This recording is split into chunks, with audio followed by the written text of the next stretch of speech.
All right, I think we're live. Thank you so much for coming and checking out the stream. I have Meredith, my wife. She's getting everything set up so she can look at comments while I draw. Where do you find it live? Are you on my YouTube channel? We're working on this. You found it last week. All right. All right. So you got it? Okay. We've got it. So I asked last week that you guys send me suggestions of what you'd like to see me draw. I'm going to do pencil this time. I did ink last time. And I got a lot of suggestions. I got some suggestions for Superboy Prime. I got some suggestions for a lot of very interesting characters. And I got some suggestions for Lobo. And if you know me, you have to know I'm picking Lobo. So I'm picking Lobo. So that is what we are drawing. So I'm going to go ahead and get started.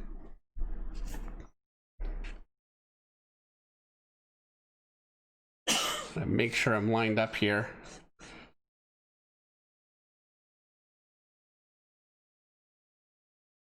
I'm going to draw in his chest.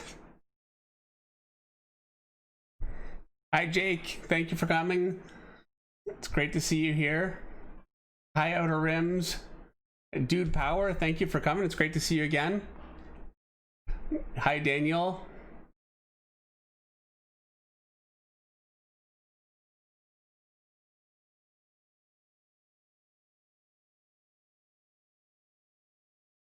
So, like always, I'm starting in with my basic sketch, just to kind of get my proportions on the page, make sure nothing's hanging way off the page and everything kind of works. And this will be a little different than last week because I won't be going straight in with ink, so it actually gives me a little more wiggle room to make mistakes. So we'll see how this goes.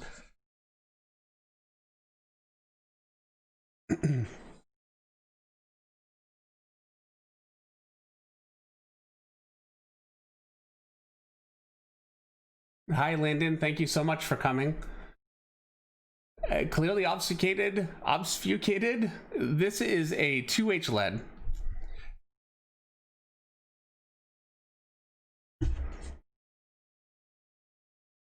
And I use the 2H lead all the way through. I don't really switch my lead. I just find when I use a thicker lead, especially being left-handed, I tend to drag my entire hand across the picture and it can make a bit of a mess. So I stick with 2H.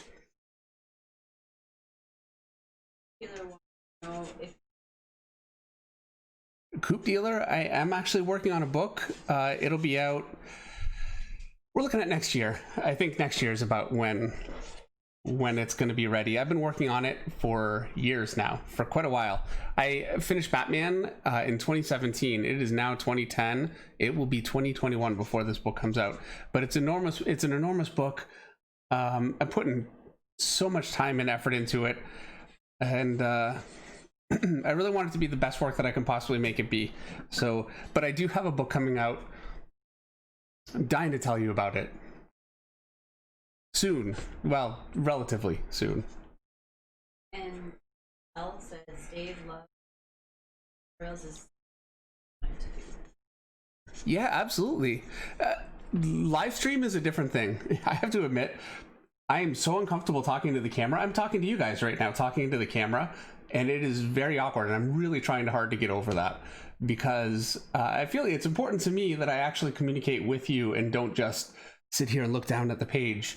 So recording a video of me drawing and then editing it later is a very different experience. Even that, actually, a couple weeks ago, because I really only started doing this again a couple of weeks ago, and that was pretty awkward. I'm starting to get a little more comfortable, and I'm really working on my format as I go. I just put out a video on Tuesday about foreshortening, just foreshortening the arm. It was a pretty quick video, and I felt like the week before, I felt like I was way too... I was talking too fast, and I edited it to the point where it was words were just jumbling over each other. So I went much more slowly and sedate with last week's, and I listened to it back, and it sounded like I was just bored. So I'm getting there, one step at a time. It's a very different skill than drawing, and you know, drawing it's such an isolated experience. I'm sitting in my room and in my studio here, you know, and it's very quiet, and doing this, it's not my nature, but I really do like to teach, and I like to be able to get across the reasons why I make the choices that I do, and help with your art if you're working on artwork, and I'm thinking probably a lot of you are. It's important to me to be able to help. So to that point, the crony next door wants to know, line weight matter in ink, and why do we actually? The crony next door, not actually next door, right? Hopefully. Yes, of course line weight matters. Line weight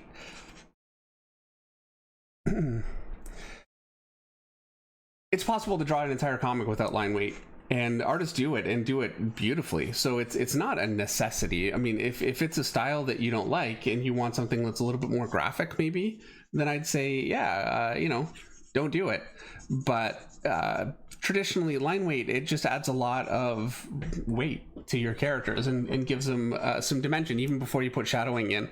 It's a great way also to differentiate characters that are in the foreground, characters that are in the background, without, if you don't use line weights and you have a thicker line on a character in the... Eric Grove, wow, thank you so much. Eric Grove, I really appreciate that. Thank you very, very much for the super chat. That's incredible. I really appreciate it.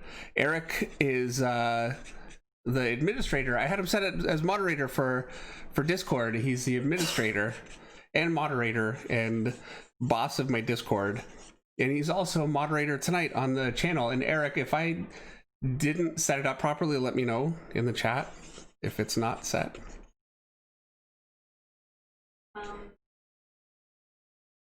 Valwez says, Dave, I have a lot of questions. I know you can't get to them, but my question is, how do you draw a crouching pose and hide the rib cage? Is there an easy way drawing the torso? I have to admit, I've been debating all week, because I've got Tuesday's video coming up, and I've gotten so many requests for clothing, and so I'm gonna do that.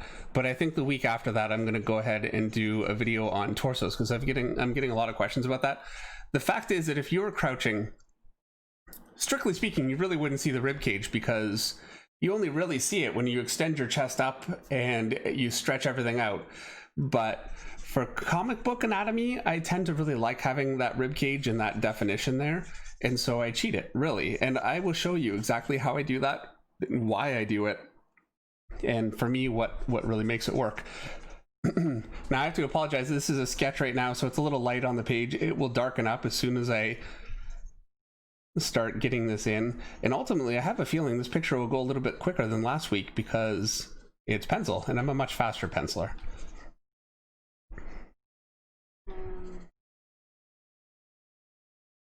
So here's one unusual question from Breen Games.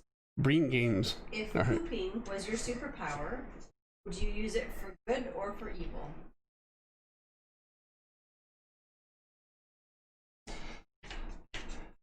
It sounds kind of like an evil superpower, doesn't it?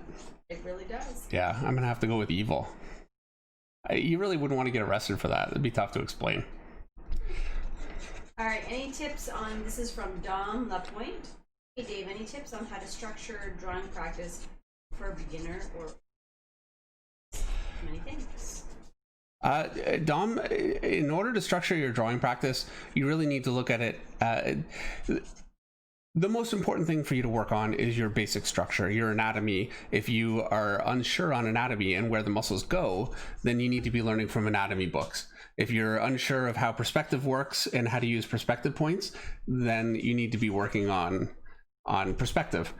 But then once you get kind of comfortable with those absolute basics, that's when you want to start to refine your work, and you want to go into learning a range of poses, and then learn how to get your figures working within an environment. That's incredibly important. You really can't draw panels if your figures are floating.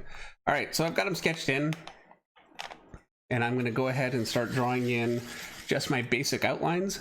Then we'll go ahead and shadow, render, and we'll all go to bed. Charles Petrie says, thank you for going against your nature and live stream. Thank you, Charles. I'm really enjoying it, and I very much appreciate you being here. Do you have any tips from Michael Garcia on drawing the bird's eye view? Because I like to draw big. I'm not used to drawing small.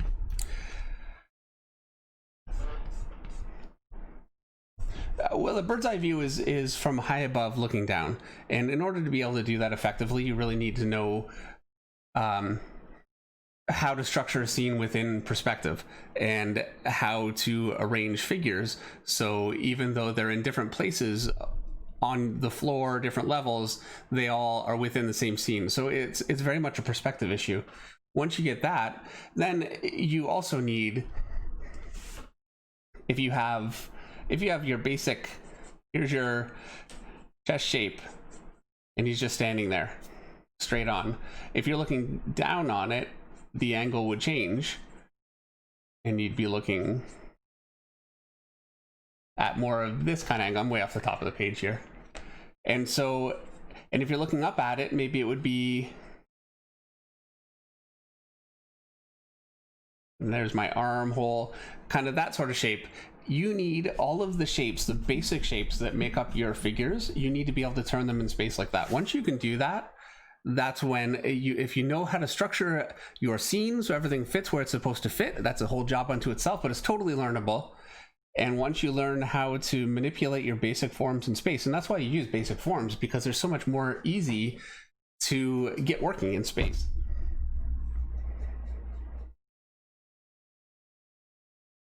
How about doing it?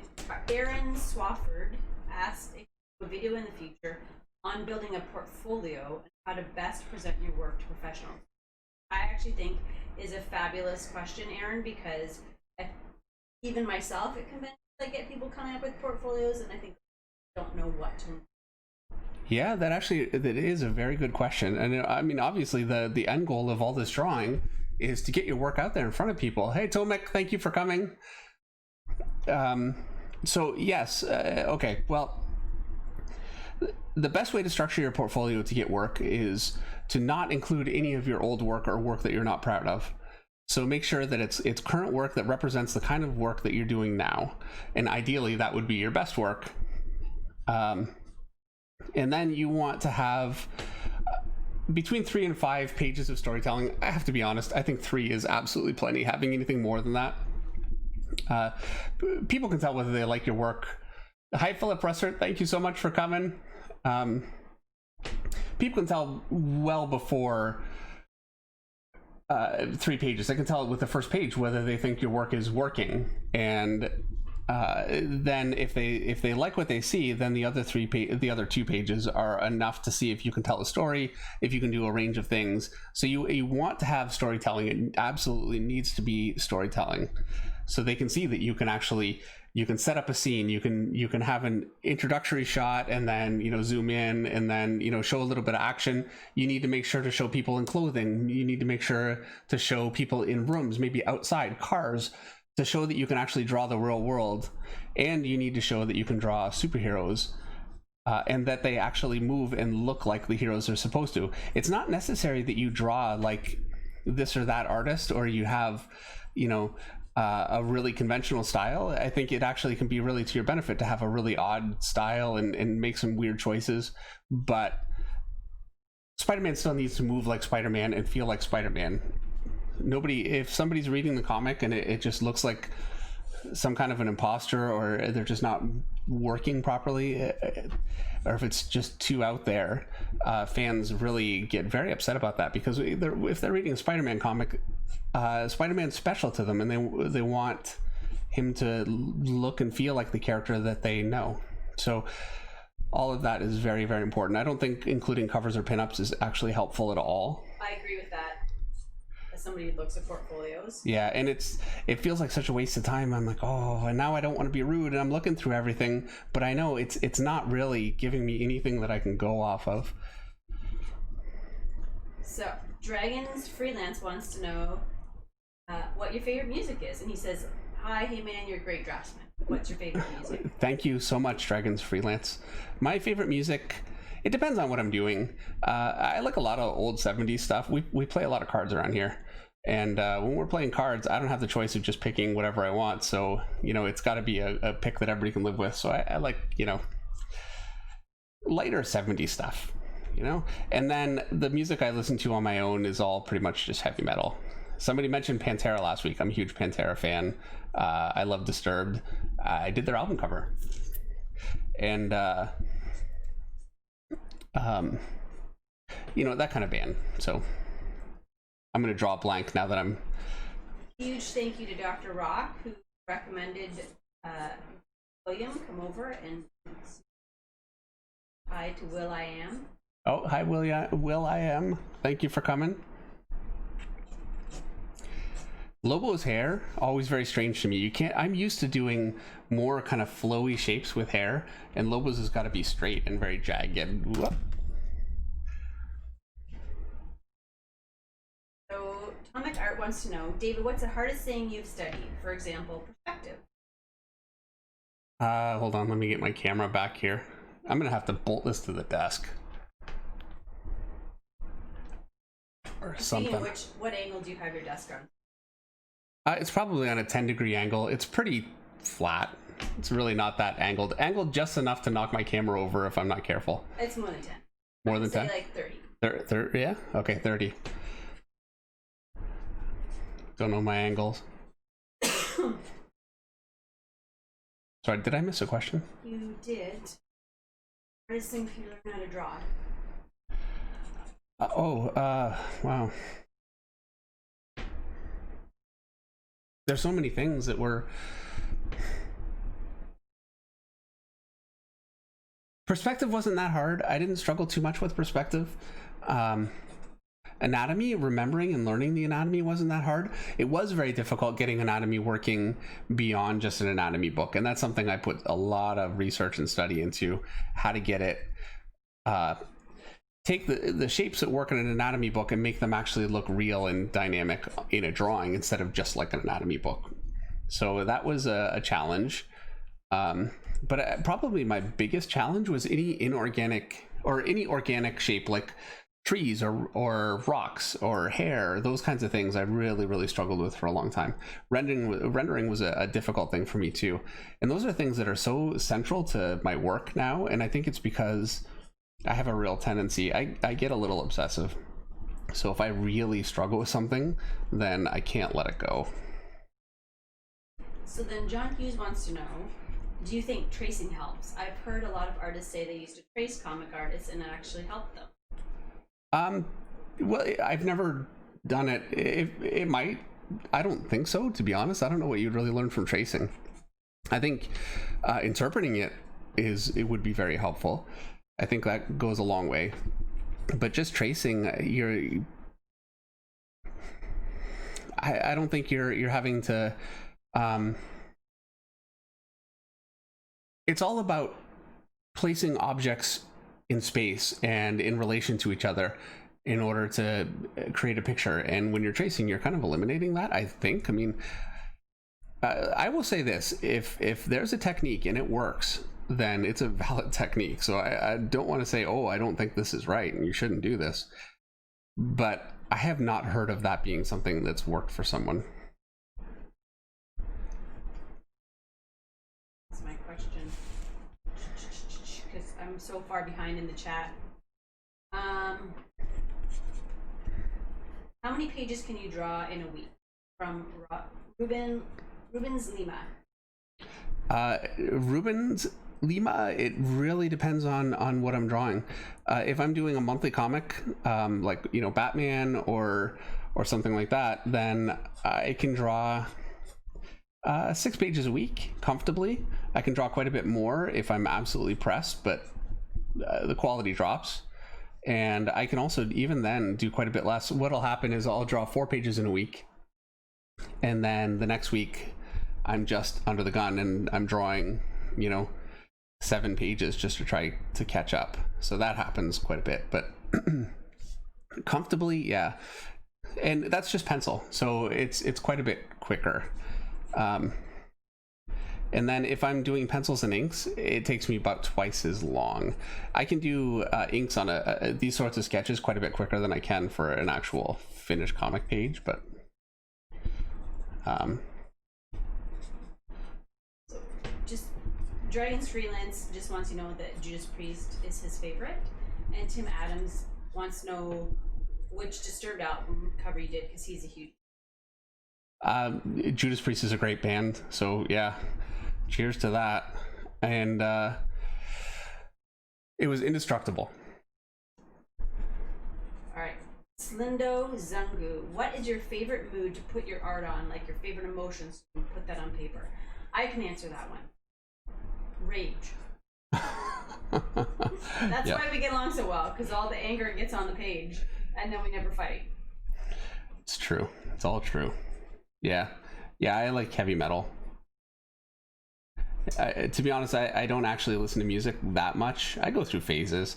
I'm much more prone to watch horror movies, which I guess is not so different. So, excuse me, I'm gonna cough. A couple of people have asked about scripts to work from to do a comic book page layout or to practice.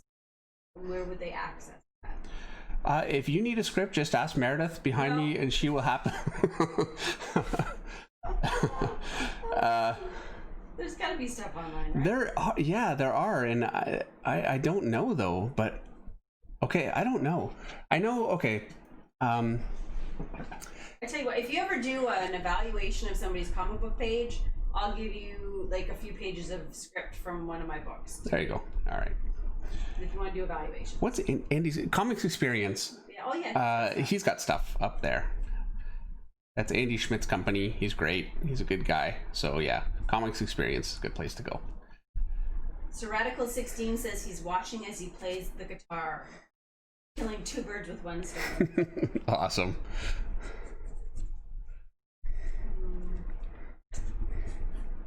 Have you ever drawn Blade? That's from I Hate Google. I never have. Actually, that was a request. I was thinking about drawing Blade. I think that would have been a lot of fun. Maybe I should have drawn Blade.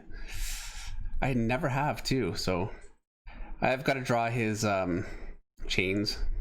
So I'm gonna sketch these in and then go from there. This whole thing is gonna look a little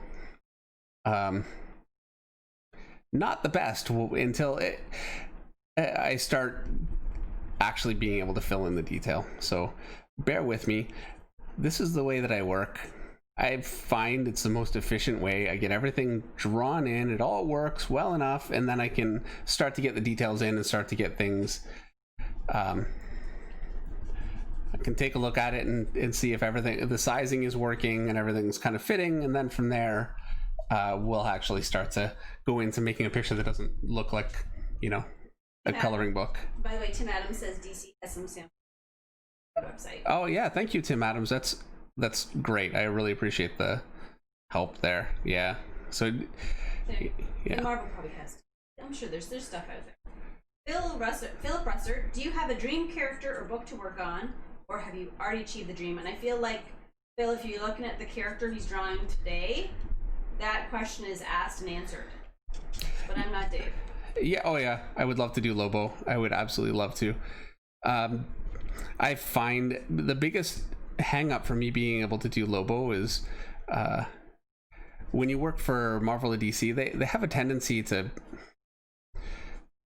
they will give you a certain amount of leeway in the characters that you draw, but they have a publishing agenda and they really like you to cooperate with that a little bit. And I love Batman. Batman sells, and so they would much prefer that I do something like Batman, or at Marvel something like X-Men or Avengers. And so yeah, as much as I love I loved Moon Knight, I was so happy when I got the opportunity to do that. I never would have thought I would be able to do that. I had just come off of Avengers, and that's more kind of honestly where my heart is, those sorts of characters. So but there are other factors for sure.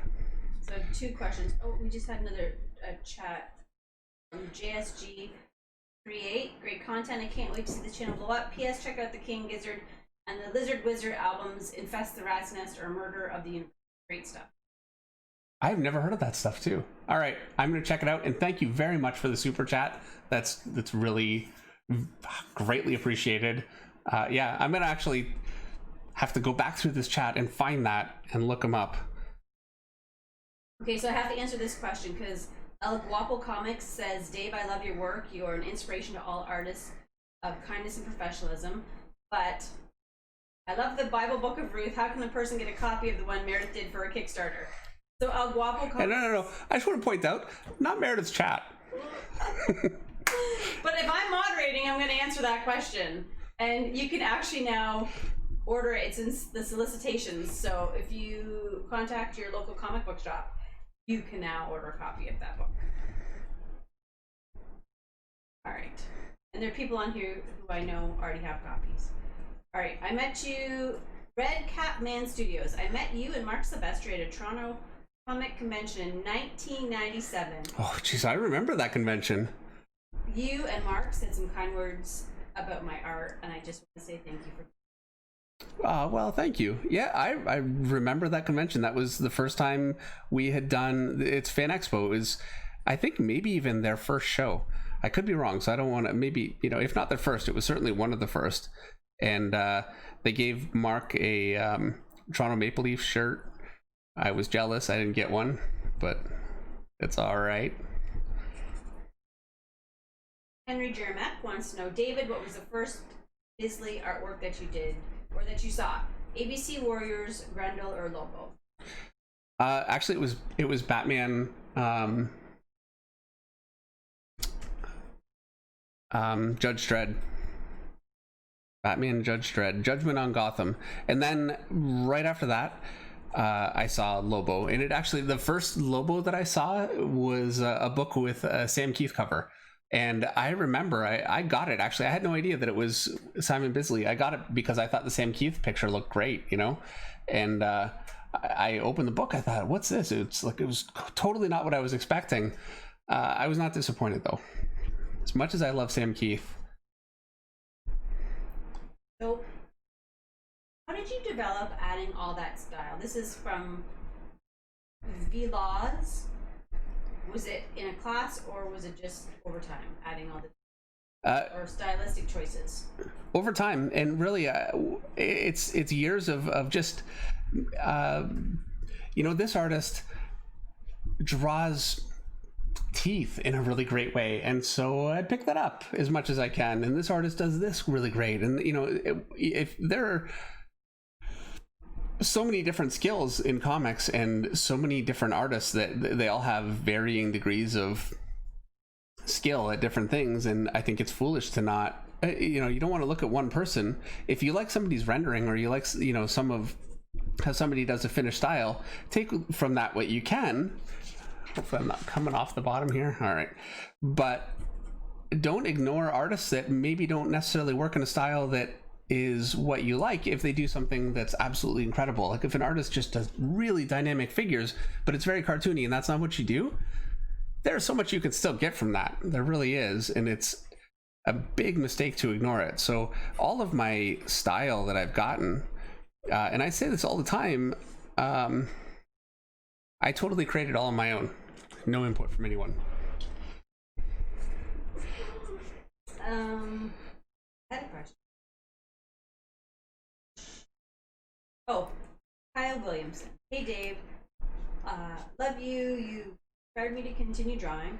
I have trouble finishing a piece, so I was wondering what keeps you motivated to finish a piece. And thank you so much to El Guapo Comics for the super chat. And hopefully we get to go to Connecticut and the border's not closed. Yes, hopefully. Thank you very much, El Guapo. I apologize to everyone. I'm the worst at pronouncing names. El Guapo Comics. I really appreciate it. Thank you very, very much.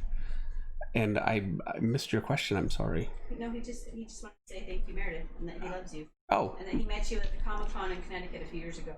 Oh, great. And you were nice. Unusual for you. You're not very nice generally. I try not to be.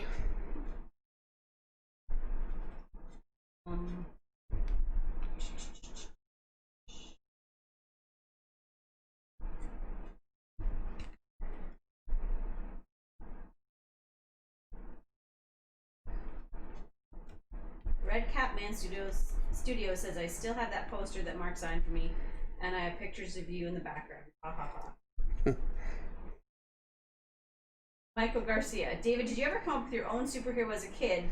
Because I still have mine from when I was 8 and I want to make him into a reality. I wish.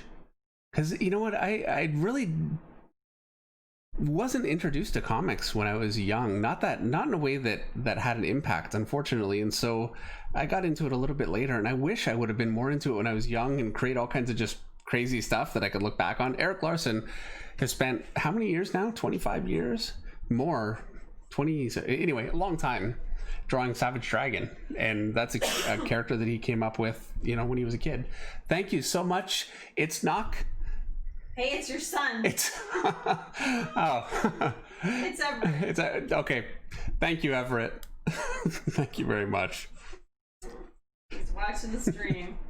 He's a good kid when he's sleeping. Dave, Comic Art wants to know if you've ever considered inviting people into your live stream, like inviting Jimmy and some fans. Jimmy is going to be on next week. And I think that the more you get comfortable doing this live stream, the more you'll feel comfortable inviting people. This is definitely a learning process, right? Oh yeah, well, I haven't had anybody on yet. Not because I don't want to have anybody on. I haven't because I don't know how. So, it really, this whole thing. And by the way, for any of you that came earlier today and saw that the stream was starting and were confused, I apologize.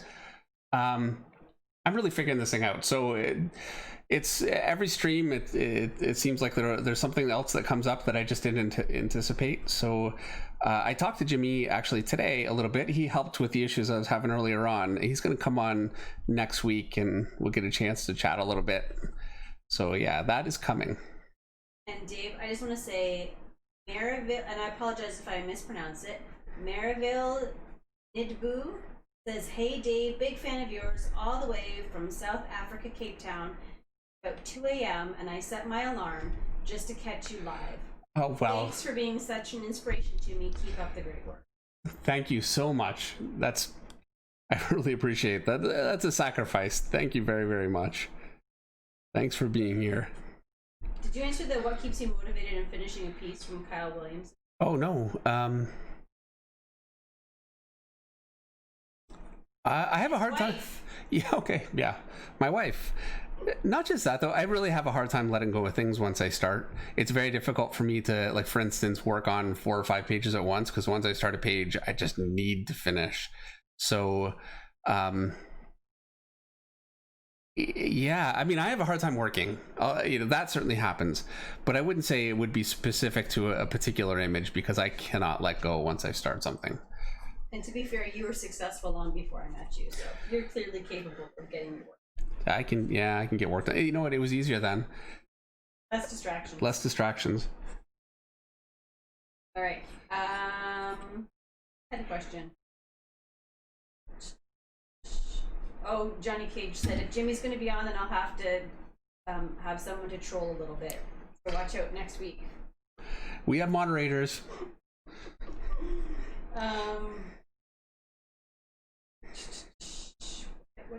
Oh, here it was. Al Minguez. Hi, David Meredith. What things and in what order should we have to learn to be a comic book artist? What's the first thing that you think you should need to know? What would be the last thing you should focus on once you have everything else together? Let's narrow that down. First and last. The first thing you need to know is anatomy. You really can't. Superheroes are all about figures, all sorts of figures, mostly superheroes, obviously, but also a superhero means nothing if they have nobody to protect or to fight, or so you need to really get comfortable drawing people. So anatomy is absolutely step number 1, and along with anatomy, you need to learn how to break down a figure in simple shapes. Now, with these, because I'm drawing a sketch and we don't want to be here all night, I draw my simple shapes very, very loose and sketchy, and I just kind of move on. I'm going to do a video where I go much more in depth about how I approach it, because even if it's not on the page, it's very much in my head. Okay, so from there, you want to learn, and I did a video a couple weeks ago about gesture drawing, and that's something you really want to spend some time with. You really want to learn how to gesture draw very, very quickly a lot of figures in different poses and get comfortable.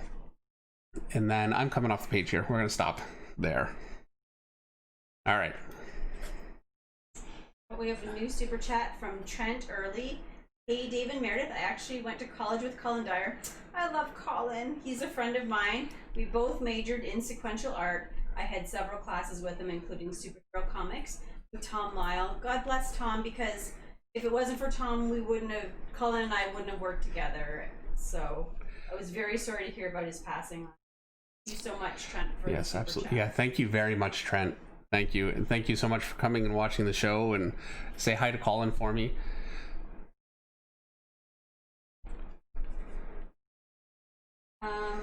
Fausto Halt wants to know, hey Dave, have you ever hung out with Simon Bisley? Or do you have any Bisley stories? And somebody else said he looks like a character he would draw.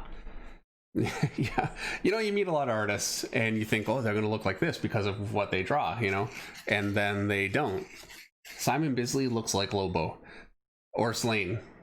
So yeah, and yes, no, I've had the chance to hang out with him a little bit, and he's absolutely hilarious.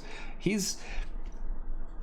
think he gets a little bit upset that everybody expects him to act like Lobo all the time, though, because people do. Apparently, they think that he's just going to go completely crazy, and and he's actually really not so crazy, but he can be.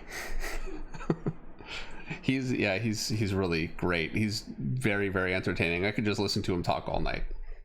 He needs to start doing a live stream. Not a Person gave you a couple suggestions about having people in a Discord call and using the audio from that, or somebody else said something about talking to Jim Lee about Twitch for integrating people in for next week. Never know. Yeah, I was actually initially planning on doing this stuff on Twitch, because I figured, okay, if you're gonna live stream, that's how people do it. And my son, who very kindly donated, is on Twitch all the time, so I was planning that, and then I thought, you know what, I'm on YouTube right now. It just kind of made more sense to do YouTube instead of trying to get all you guys to say, hey, I know you're on YouTube, but can you all just come over to Twitch? I didn't know if that would really work out. All right, so I've got them basically drawn in. It's a little loose. Strictly speaking, probably I would say if this were an actual picture that I was drawing as a cover, this would be looser than what I would go, but not actually that much, because I tighten as I go. And so now we're going to start just dropping in a bunch of shadows. And because this is Lobo and I want it to be very dramatic, I'm going to do a light source directly from above, so straight down, and he's going to have a lot of shadow all over the place and be really dark, which is why I didn't put a whole lot into this sketch. Even his face, I didn't love it, but that's going to be so heavily shadowed that it's okay. And this, for me, I think you could fairly call this a limitation of my artwork. I am not comfortable drawing if I can't put shadows into something. It's really hard for me. I lose all of my bearing. And this is why, if you're looking at artists for inspiration, you want to look at more than one artist, because I've got so many limitations. I could give you a long list, and you don't want to pick all of those up. I mean, pick up my strengths. If there's something that I do that you like, please. I that's how I learned. But yeah, absolutely look at artists that do things better than I do. So, on that note, very serious question from Foster Johnston. Dave, what do you put on your hamburger?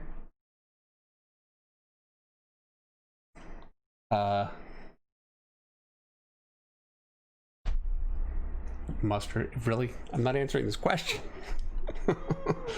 Whatever we have in the fridge. Yeah, pretty much. Thank you, Nick Valencia, for a super chat. He says, will you come back to Batman? I Am Bane was amazing. Thank you very, very much. I had a great time drawing that, especially the I Am Bane part of that story. I don't have any current plans to. I'm doing covers here and there. I just did a Batman cover with deadline, which was a lot of fun. But I'm really focusing my energy when it comes to sequentials on my creator-owned work. So that's kind of much more where my focus is nowadays. I mean, that won't last forever, but I'd be lying if I said, oh yeah, I'm coming right back. I don't have plans to. Board Med says greetings from Colombia. Oh, hi. And Jim O'Reilly, you may recall, says thanks for doing these, David, and thank you, Meredith, for putting up with David. You're welcome. And it was an honor being on Jimmy's show with you a couple of weeks back. I'm sure you remember Jim from... I do, yes. Thank you for coming.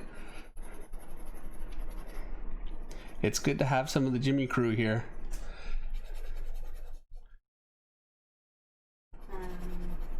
This right here, this ends up being a real process for me. I was actually, you know what, and I think I am. I kind of wanted to have this whole thing just go out into shadow. And so I just start blocking in, and when I don't like things, I just make them darker.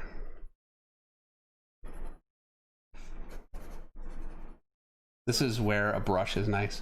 Oh yeah, for inking. Yeah. Blackwings03 says, what are some other artists you would recommend for inspiration or study? I would really recommend Frank Frazetta, Kevin Nolan, the Kubert brothers, and Father, Lee Weeks, highly recommend. Mike Mignola, I think, is great. You have to be careful a little bit because when you get too stylized, it can be, for me, I try to be a little bit leery about looking at something that's so stylized that it's just going to really throw what I'm trying to get from my art. But his earlier work, especially, like he did Dracula, that was unbelievable stuff.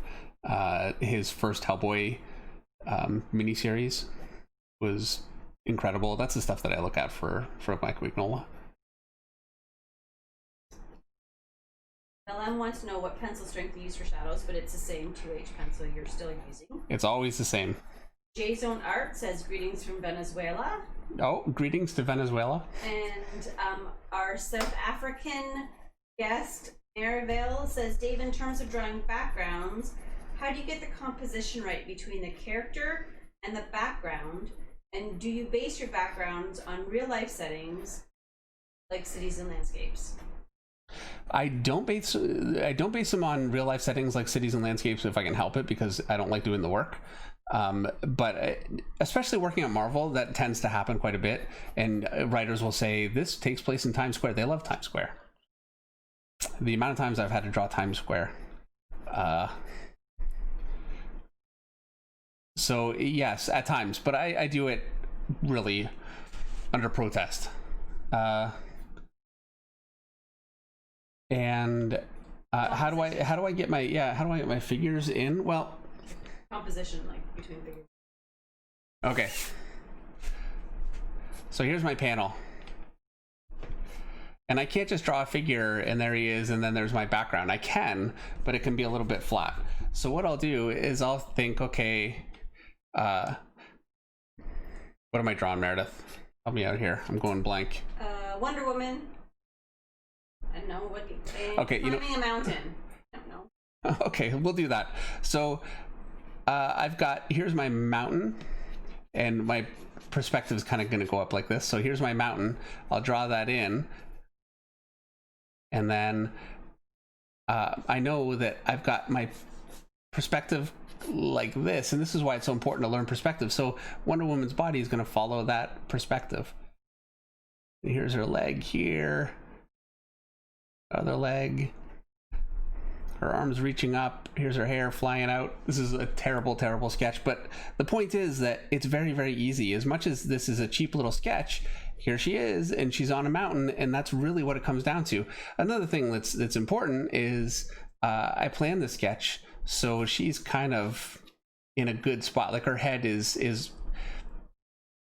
compositionally, you want to have, this is a very common thing, it's the rule of thirds. So you divide your panel into three pieces this way and then 3 this way, and you want to put your focus on these spots. And so I tried to make sure, and I do this naturally because I've been doing this for so many years, I don't even really think about it so much, but I want to make sure that she's in a good spot and I don't just put her right in the middle of the panel.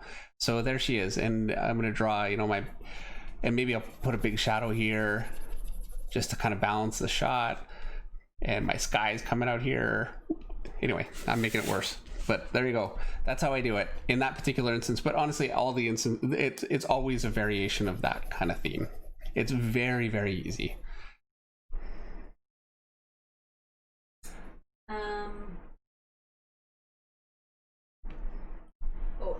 Alexavier Art wants to know from me what my favorite comic from Dave was so far.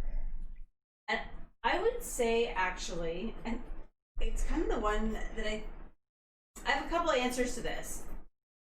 The first question, the first answer is the Avengers Disassembled comic that you gave me, because it's the first thing you saw. It's the first thing I ever saw, and it just made such an impression on me. And I joke about it all the time. I have such an affection for that comic now. It's the one where She-Hulk is tearing the Vision apart. And that was the night I decided if I was going to continue to date David or not. And I guess I'm crazy, so there you go. But then I also, that Jeff Johns story he did, Forever Evil, there was just so many powerful moments between Lex Luthor and Bizarro that one for me also stands out. It was a very powerful comic for me, and seeing the artwork and the emotional storytelling that Dave put onto the page makes that one of my favorites. And we have greetings from Brazil and greetings from Mexico. We're worldwide. Thank you very much for coming. So several people have asked this, and I apologize because somebody else asked this as well. But what do you consider your strengths and your weaknesses as an artist? I would consider my strengths to be drawing shadows, composing with shadow, drawing muscles, that kind of thing. The sort of thing that works for Batman. I would consider my weaknesses to be drawing expressions, drawing happy people, sunny scenes,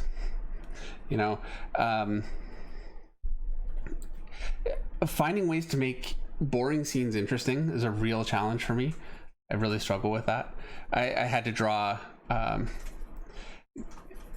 bunch of Bat people, Damian Wayne and Nightwing, Batman, all in just civilian clothes in a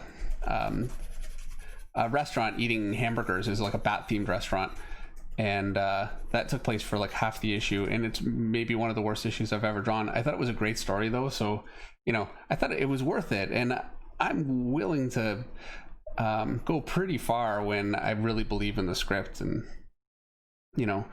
but yeah, it's such a challenge for me. I just don't do it well, and part of the reason I don't do it well is I hate it. I truly actually hate doing it to such an extent that I don't work on it the way that I should.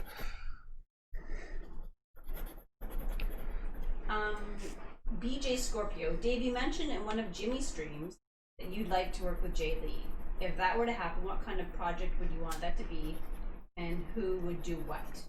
Oh, okay. Well, now this is a total hypothetical. Like, if you were writing a comic, what artist would you want to work with? Now, I'm not a writer, and I'm not going to be. So, in that sense, no, it wouldn't happen.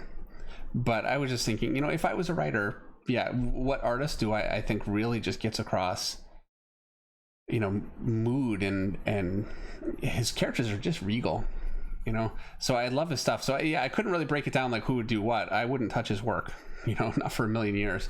I would absolutely leave his work alone. I don't think it would be odd having him work on my work. It's so different, and it would be, I think, disastrous if I ever tried to do anything with his. So I wouldn't. I wasn't saying I wanted to collaborate with Jay Lee. Because I'm not a writer. So, but yes, if I was a writer. But I totally would. But Meredith would, absolutely, yes. So we have greetings and shout outs from California, Corona, California. No relation to the virus, apparently Rich. I'm sure they have not heard that before. No, I'm sure he said that, not me. That's his comment. All right. Greetings from England, from Madagascar. I believe we have somebody here online here from India as well. So thank you for everybody for staying up late or getting up early to be a part of this. Yeah, have you ever drawn Dead Man, Kyle Williamson? I mean, you have an awesome painting of Dead Man that you did. Yeah, actually, I've drawn him a couple of times. I did covers for Brightest Day. One is painted, and the other one was penciled, inked by Scott Williams. So, I actually, I have. It's been a while. That was some of the first covers I did when I got to DC. This would be around 2010, and I'm a huge fan of Kelly Jones, who's phenomenal. So, and Tomic, I saw your post there, and yes, absolutely. I saw you had some stuff up on Discord, and I will take a look at it and get back to you. Greetings from Sweden and Malaysia. Wow. And Singapore. Wow. And all you, Canada and the US too. And Lisbon, getting on 2 a.m. 2 a.m. Well, thank you. Spain. You're streaming plus beer and peanuts from DINC. Did I say that right? Thanks. Where's my beer and peanuts? I don't know. And Moscow and Greece. Oh my goodness! And Saudi Arabia. Wow. Here's a question from Matt Majides. I'm sorry if I mispronounced your name, but he says, "Hi, David Meredith. Greetings from Saudi Arabia. Do you think it's old at 34 to start getting into comics and art in general, like from scratch? Love you both." Okay, I'm going to say that it's old in the sense that most people start before then, but it's not old in the sense that it's certainly not too old to start. And there are artists. Mark Bagley started; he was older than that for sure. Steve McNiven was a school teacher for quite a while before he decided to start drawing seriously. And so it is not too old to start. And I said this. Did I say this last weekend? I'm not, but. The biggest impediment to starting old is not some kind of brain atrophy that makes it impossible for you to do it or makes it more difficult. It's not that at all. What it is it's just much more difficult. It's like trying to finish university when you have a full-time job. That's why it's hard. So if you are determined to do it and you're willing to put in the time, it is not too late. And I would say it's a worthwhile dream. I draw pictures all day, every day. I love it. It never gets old for me. I mean, there are times I'd rather just be, playing a video game or doing something else because, anytime you do anything, whatever it is, all the time, you want a break. But there's truly nothing I'd rather be doing with my life. I feel absolutely blessed to be able to do this every day, and so I would certainly wish that for you. And I think that it's totally achievable, and your age absolutely not a factor. It's only too old when you're dead. Yeah, and you know what? I was drawing comics when I was 34, so if I could do it, so could you. So a couple more greetings from Nunavut, Iqaluit, Canada. Yay, Canada! Hi, Nunavut. From New Zealand, and then another question. Wow. And thank you for it's 12 o'clock in the afternoon on Monday in New Zealand. Wow. What were the issues that caused you to stop penciling? This is Doomsayer Designs. What were the issues that caused you to stop penciling and writing the 2011 Batman: The Dark Knight series? Was it time constraints, the New 52 launch? And his question for me, but we'll do that one first. Okay, I stopped writing because I had no plan. I'm not a writer, and writing sounds great until you actually jump into it, and now a script is due all the time, and so they would need a cover from me. Plus I was doing covers for other books also at the time, and the book itself would be late, and then they would need a script, and the script would never be right away. It would go through a bit of a process.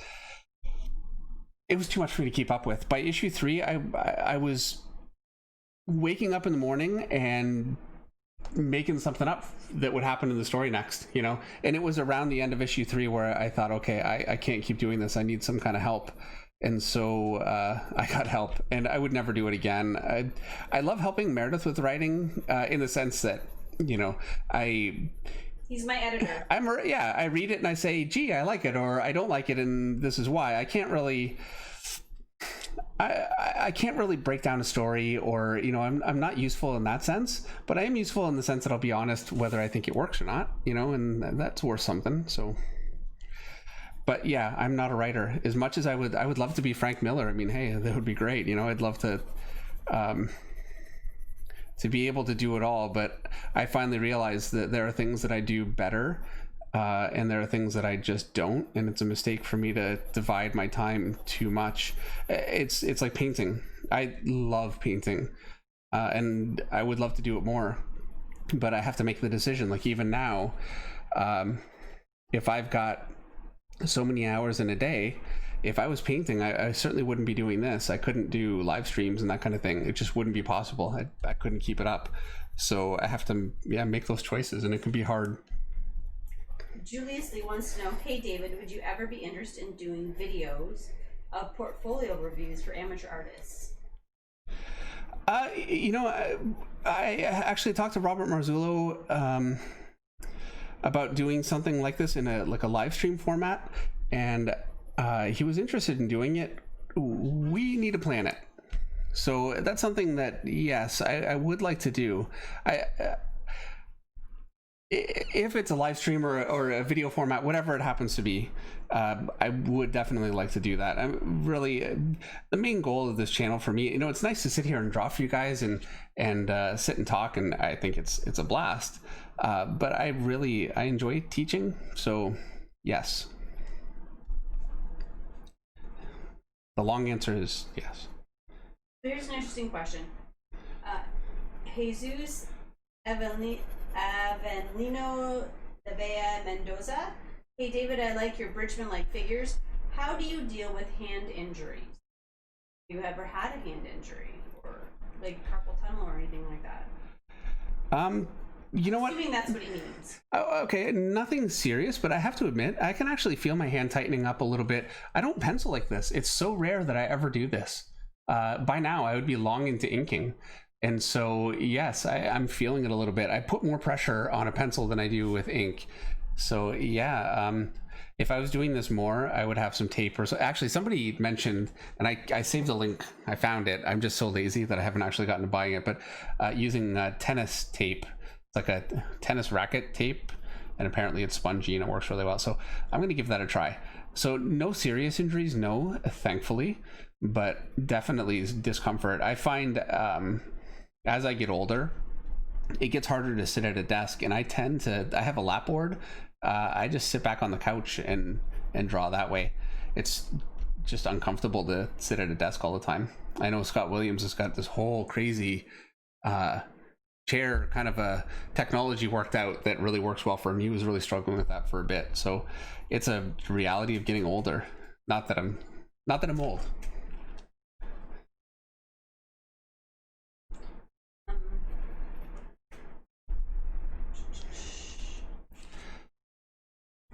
Do you think the comic industry is moving toward a motion graphic comic type structure because of the new generation tablet mobile phone usage? Or do you think comic books will still be here in the future? Impossible for me to predict exactly what format comics will take. So I'm reluctant to say this will happen or that'll happen, because I don't know. I do know that comics will be here in the future. I have no worries about that. If anything else, what format they might take, it could change. Absolutely. I mean, we saw a bit of a shakeup just recently with Diamond running into trouble, and I think DC has moved on from Diamond. So these things happen, but before the movies and before mass entertainment and the way that comics have really taken off just in the public consciousness, the way they have, I was more fearful that maybe one day comics will just die out like pulp novels. I mean, it was hi Tease, thank you so much for the super chat. Hi from France, love your work. I'm 29, aerospace engineer, but I'm taking drawing seriously to try a career into art. Your teaching helps a lot. Ty, well, thank you very much. Thank you. Aerospace engineer, that's a tough one to top. I don't know. And it's amazing that you're so well-rounded that you could excel at both. I know for me, I can draw. That's all I've got. So yes, and thank you very much for the super chat. And I forgot what I was saying, Meredith. You weren't listening, were you? No, she was not listening. I'm so sorry. I was trying to find my next question. All right, moving right along. Keith Dotson, what's the longest it's ever taken you to finish a page? 2 weeks? Yeah, it has. I've drawn pages that are, double-sized, inked them, and yes, it has taken me, and the pages that take the longest are the pages that, honestly, when you're reading the book, when you do, if you do, and hopefully you will, you won't really stop at long, and there's not really this crazy dynamic shot. Those are actually faster for me to draw. The pages that are the real-time commitment are the establishing scenes where you see this whole vast scenery and people and all the things, and it's got to be very specific, and that stuff that takes forever. And it's a reality for me. If I want to make a comic a real lived-in thing and something that you can actually believe in, it's really important. I feel really badly because there's a couple of people making comments that I can't translate because they're not coming up in the original language. Oh. So I'm sorry that I can't answer your question for you. One Mighty R, will I do contests for challenges in the future? I would like to. What stopped me so far? Like, for instance, I want to say I have actually a couple of videos on my website, and I keep wanting to say I've got a couple of videos, go check it out. And someone suggested I should say, if you follow a link from the description to the website, you can get a discount. I don't know how to do that. So, I haven't. But at some point, I'd like to do that. At some point, I'd like to do contests. I'd like to do a lot of those sorts of things. It's just logistically trying to figure that stuff out. And I'm probably a bit of a Luddite. So it's an uphill battle every week. But yes, I will be doing that. So here's this is a question that I think every artist will make everybody relax. Ricky the Green Man wants to know, have you ever spilt food or drink on your work before? Oh yeah. Okay, so the first job I ever did at Marvel, the first Beyond a cover, I did a couple of covers, and then the first interior job I did, it was a Wolverine story. It was a short story. They were reluctant to trust me with longer stories because I had a history of not meeting deadlines.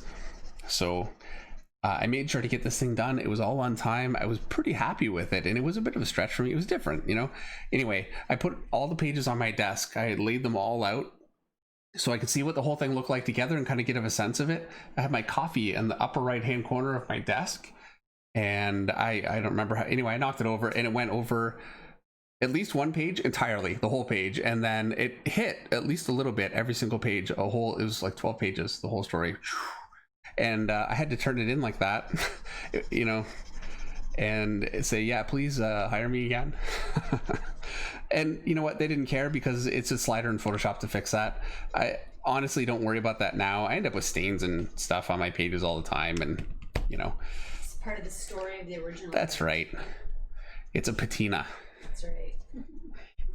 So, Doomsayer Design wanted to know what my favorite project was that I ever worked on. He's asking you. He did. Once again, not Meredith's chat.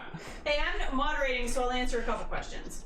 But the answer to that question is I get really emotionally attached to whatever story it is I'm working on at the time. So when I was writing Wonder Woman, that was my very favorite story and character at the time. When I was writing Rose, that was my very favorite story and character at the time. Right now it's Ruth because I haven't really done anything writing wise. I've been working on a lot of stuff, but I haven't written a character per se yet since writing Ruth, so she's kind of the one that's still fresh in my head for her voice. You haven't written a character? You wrote Valeria. Yeah, I wrote Valeria. Did I write that after Ruth? I think. or during, I think if nothing. during, so okay. they kind of coincided. And Ruth, I'm dealing with, so that one's kind of Okay. whatever book I'm on tends to be the one I'm like Dave obsessed with, or is my favorite. All right. You know what? If they're going to keep asking you questions, you're not invited next week. Okay, how about this one? Daniel Corbett wants to know if you have any dating advice. If I do? Yeah, how about that one, Dave? Thank you, Daniel.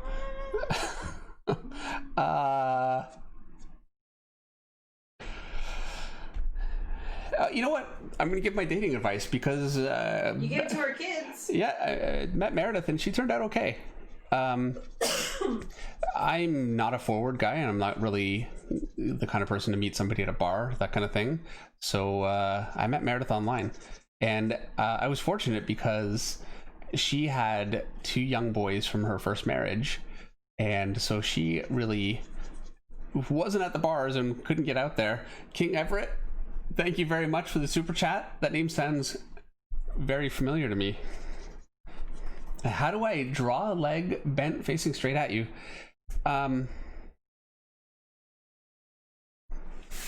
Okay. Oh, dating advice. Yeah. You know, I just went online. It worked. And then when I, met women, I didn't just come onto them like a creep. That helps. That's really all I know. Okay. So a leg coming straight at you. You have your leg pointed directly downward. That's just it. We'll just draw the upper leg here. And then if I want to point it up a little bit, I'm gonna draw it like that. I mean, it's like a can. Here's a can, or here's a can, and it's soup, and if you saw the bottom of the can, it would look like that. And so for my leg, if I wanted to come even higher, I would just shorten it even more. And then if I wanted it to come directly at you, the knee is smaller than the thigh, so you would still see some thigh around there. And there you go. That's really all there is to it. And then, I'd attach my lower leg to that if you wanted to have it bent. So there you go. That's how I would do it. And Hunter Barnhart, thank you for the super chat. As someone who wants to write and draw at Image Comics, is there anything you can think of not to do when submitting samples? I'm looking for pitfalls to avoid as the first time. Okay, Hunter, I would say that when I approached Image Comics to publish Rose, I already had a complete first issue done. So my first issue was penciled and colored and lettered. So they knew that told them several things. They knew that I was capable of finishing a project, that I understood what was involved in finishing the project, but even at the same time, they would not solicit that project until I had 3 issues in the can. Like I had to have issues 1, 2, and 3 completely finished and uploaded to them before they would even solicit Rose.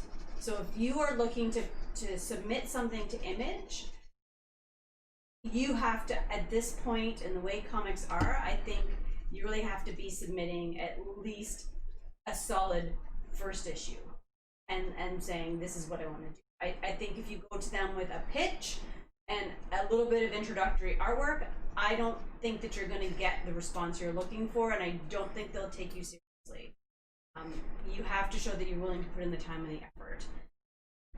Hopefully that answers your question. Michael Johnson Curry, thank you for the super chat. He says, I'm working on a PNG. Buildings are kicking my butt knee. On a page. Oh, page. What time is it? It's only 9 o'clock. It's past my bedtime. I'm turning into a pumpkin. Any advice for artists I should look at for good buildings, either too much or too little? My favorite book of all time for buildings is Gotham by Gaslight by Mike Mignola. So, maybe give that one a try. Jim Lee does incredible buildings. Adam Kubert. There's a pretty long list. What I would say is, I'm going to do this fast because we don't want to be here all night, but this is an important one. So I apologize for, I keep digressing, but here's how I do a building. Now, I'm not going to draw on all the perspective, but here's my building. and obviously I'm not using a ruler either.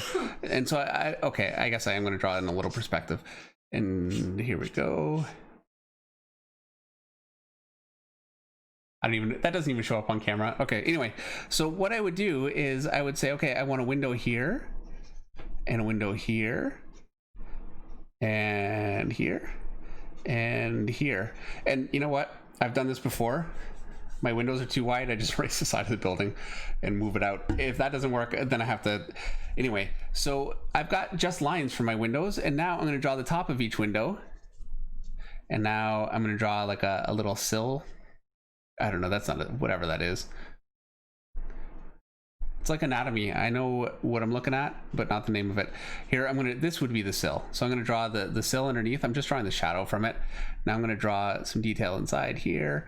And if you notice, I'm doing every window like all at once, one little bit at a time. I don't sit and draw a whole window. I draw little bits of each window, and that makes them actually much more consistent. And with the same effort of thought, I get all my windows in, they're sized properly, nice and easy. It really works. It's a huge difference. I learned this from Mark Silvestri. This is a way to do it, trust me. Drawing every window, and then the next window trying to make sure it's sized in properly, and the next one and drawing all the detail. Don't do it that way. Do it this way. And then once you've got your windows in, you can do extra details like this. Maybe a little shadow under here. And it's all an assembly line. It's very easy when you approach it that way. So that would be my recommendation. There are other things involved too, of course, but I do feel like that's a very big one. So as you're doing that, Dave, Leggy100 wants to know, how do you utilize reference, especially for things like helicopters or vehicles? Because I know you've used SketchUp in the past. Yeah, so I still will. I think Daz Studio you've used as well. Yep. You've changed how you use those programs over the course of time. Maybe you could talk a little bit about that. Okay, well, SketchUp is a 3D program. It used to be free. Now, if you in order to use it effectively, you need to use their 3D warehouse, which is a collection of user contributed models. You can find just about any kind of car you can possibly think of in there. You can find helicopters, you can find everything, and they're all simple, and they have lines, so they're not a model that looks lifelike. You can actually see lines like it's a drawing. I mean, it's incredibly useful to use to trace. So that's what I do. And in my defense, what artist said this? Maybe someone knows, but never trace what you can like photocopy. Never. Or I'm going to totally screw it up, but basically you go the easiest way you can go. So if there's a way for you to trace it, why sit there and you got a deadline, why draw the whole thing out? It's a helicopter, you're not going to add so much style to it except for the detail. Trace it out from a 3D model or whatever. What I do is I just take my page and I put it up against my computer monitor, and I just trace it that way. I can't really see much through the page. It's not that bright, but it doesn't need to be, because I'm not getting all the detail. I'm just getting the major placement just to get everything in there, and then all the detail I make up myself. That's how I do it. I spent really, though, the first, at least 15 years of my career, I would have to actually draw in perspective and make sure everything lines up, and it's more of a process. And there are tutorials online for how to do that kind of thing too. It's not so difficult. It's just time consuming. And when it comes to results, I don't get good results if I try to do something like that with figures, but with cars, it's the only thing I do it with vehicles, depending on the kind of vehicle. Unfortunately, I don't have a 3D model of Batmobile, so I have to just do the work. But yes. So we have 2 super chat questions that we need to get to, Dave. King Everett wants to know, says, I don't get how the knee works and the thigh looks too fat. Leg is straight ahead. Foreshortening the leg anatomy on the thigh is tough. It is. Thank you very, very much for the super chat, King Everett. I really appreciate it.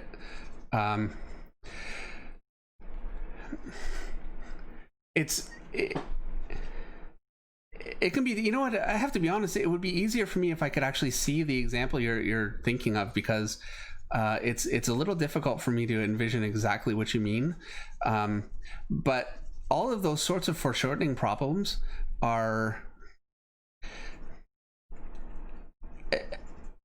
there are artists that have solved them before, and I would really recommend that you look for examples of how other artists have managed to overcome that.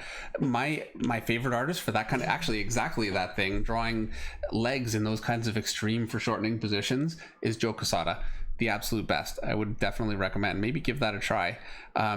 If I could see your artwork here, I could look at it and maybe work with it. And I need to do something. I think coming up at some point, I would like to do maybe some live streams, that kind of thing, where I get the chance to help you guys that way.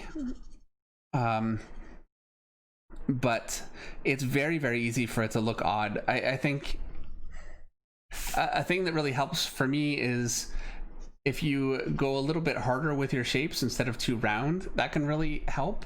So for this shape, it's a harder shape, and you really want to accentuate, because I've got this kind of a shape here and this shape here. You want to make sure that that comes across in your foreshortened shape very, very clearly, and that really helps. And for this shape, it's not just a circle, But then, so here's what I'm going to do. I'm going to draw my knee. I'm going to make it dark because it's the easiest, and this is how Frank Frazetta always did it. And if Frank Frazetta did it, then it's right.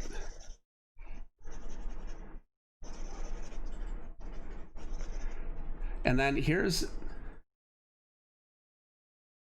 got a major muscle here and a muscle here. And you can see how that basically works.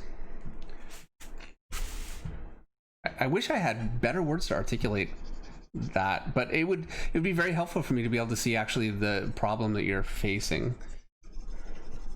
We have another super chat from Trent early.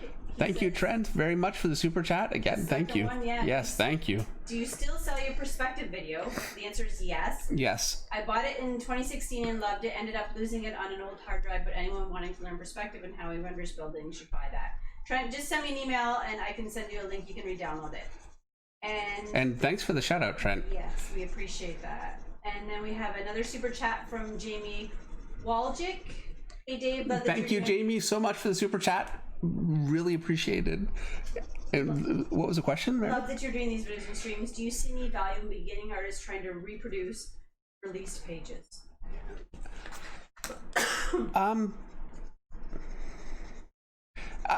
I never had the patience to actually reproduce an entire page. I certainly did reproduce artists' work. I mean, I'll tell you, I didn't know how to learn how to draw when I first started drawing, and there's nothing wrong with that. I mean, I really think with so many things, the most important thing that you can do is to just start and just do the work. And even if it's not right, you're still going to get something from it. You want to just start. So I was I was copying Jim Lee and Mark Silvestri. Actually pretty much Jim Lee and Mark Silvestri. That was my first day. I sat down and I tried to copy their artwork as much as I could, and I felt like it was working, and I have it just in there. I need to dig it out. Next time I will have it out. You need to see it. And it's awful, but I thought it was great, and I mean, it's certainly better than I could do without looking at Jim Lee. And then I started learning about how to properly, structure learning. And I truthfully didn't actually really work on backgrounds at all until I broke in. And I had to do backgrounds for Mark Silvestri. We all did, I mean, we had deadlines. So I really learned the hard way. And I also learned, in some ways, I learned the easy way. It's not even fair, because I had Scott Williams. Mark Silvestri was being inked by Scott Williams at the time, who is, arguably the best inker in the business, for sure. I mean, an artist also. And he was just taking the backgrounds that I did and fixing them, so I could screw up pretty badly and he would just fix it with ink. And not only did it make it look a whole lot better, and it made it, hold together and not be unpublishable, but I also learned so much from the changes that he made. So I was in a great environment to learn the kind of things that I hadn't learned. So, and no, I didn't actually work on copying pages from other artists. That wasn't something that I did, but I don't think it would be a bad thing to do. I think you would actually get quite a bit out of it. I mean, what you want to do is put yourself in the headspace of the artist that was doing the work, and why did they make the decisions they did. Now, I would caution you against overthinking those decisions. It can be like criticism of, or sometimes fans of a franchise will look into things that characters do or story points, and it gets crazy. I've seen it with comics too, where we'll put out a comic and I see comments online and they're talking about things that I know didn't occur to any of us when we were working on it. They've completely made it up as this whole conspiracy. So I'm sure it can be similar if you really try to think, what was the artist thinking, and it can be maybe a little bit paralyzing because you have to really think about what you're thinking and what you're getting out of it, and let that be what guides you. That's a totally contradictory answer, and I apologize. It's a tough question. I feel like this one kind of flows into that question. Asoluto Cosmico says, do you ever suffer from imposter syndrome? And how do you get over the feeling of not being good enough? Yeah, absolutely. Yes, of course. Definitely. I know Meredith does too, all the time. And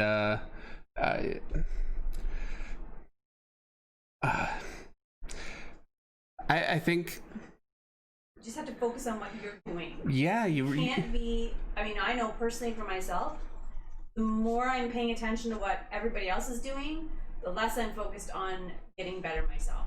Yeah, for sure. I think that's exactly right. And then I also think I forgot what I was going to say. I don't. Imposter syndrome. Yeah. No, I think you're right. And I don't know that ever really completely goes away, and I think if it does go away, then you're so confident that you're not really trying to grow anymore anyway. I mean, the thing that motivates you to try and get better is feeling like what you're doing isn't enough. So it's not necessarily such a bad thing. It's only bad if it causes you to not do it. I think it's about balance. Yeah.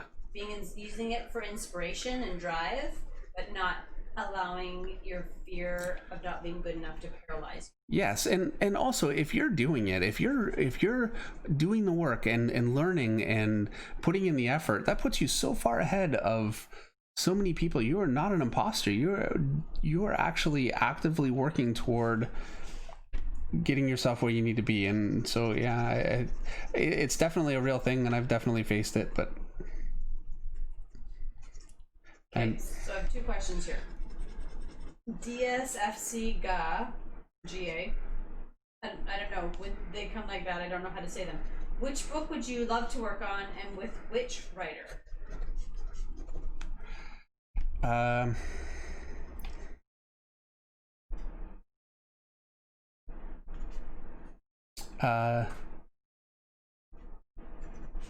am so focused on my own I'm working with a writer.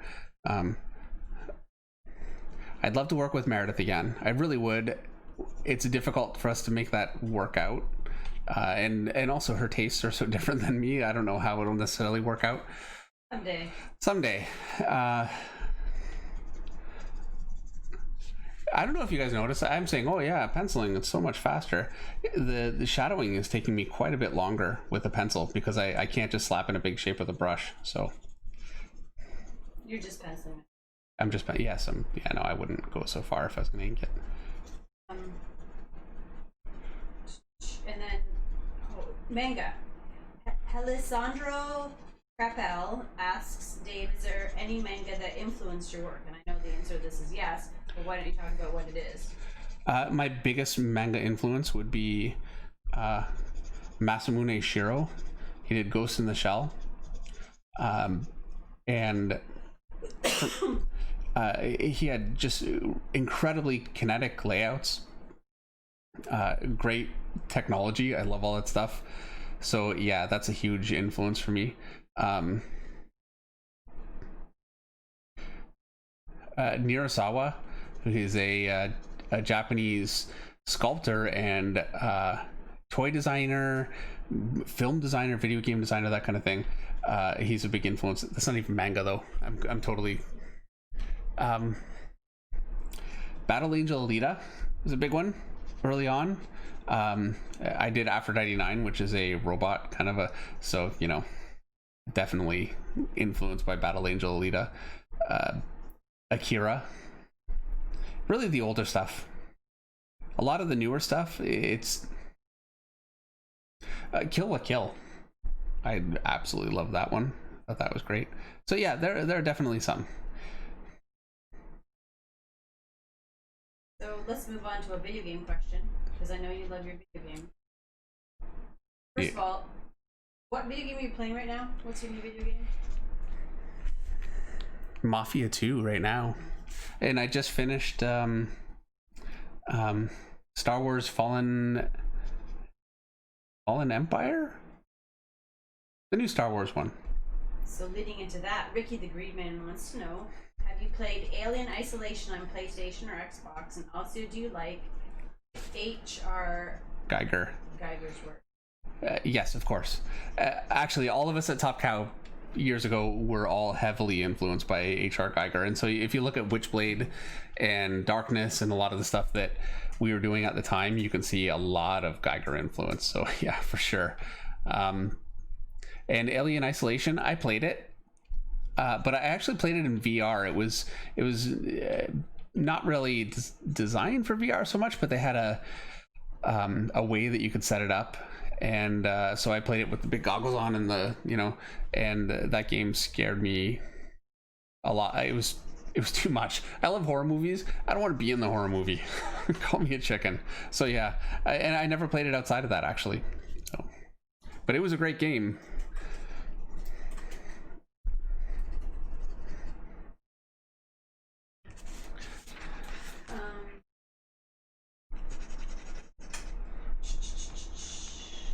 Do you Xbox or PC or PlayStation? PlayStation mostly right now, but Xbox too. I don't use PC games as much. Generally speaking, I get my chance to play video games before dinner. I sit on the couch and I do the dishes. Meredith does the dinner, and so my only real time, I think I'm gonna go a little darker with this leg. My only real time to play video games is, and I can't just hide in the basement and sit on my computer during that time, and I wouldn't want to. You know, it's kind of nice to come up and take a break and be upstairs. So I play on the console, and they're exclusives to both. So it's, you know, I wouldn't just pick one. The game I'm looking forward to right now is Ghost of Tsushima. Dying for that game. So have you? Space Cowboy 1138 wants to know if Neil Adams has influenced your work. Indirectly. Alan Davis is a huge influence for me. My sister is a big Alan Davis fan, and she's the one that really got me into comics. And so, and Alan Davis is heavily influenced by Neil Adams. I didn't know that for a long time. And so many things that I picked up from Alan Davis are really kind of indirectly from Neil Adams. I have a similar influence with John Buscema that way. I'm so influenced by Mark Silvestri, and Mark is very influenced by John Buscema. And so a lot of things I got from Mark are really, they're John Buscema things. I mean, this is how it goes. You know, everybody picks up from everybody. So yeah, I'm not actually directly influenced by Neil Adams so much as he's such an influential artist that I'm influenced by so many artists that he has influenced.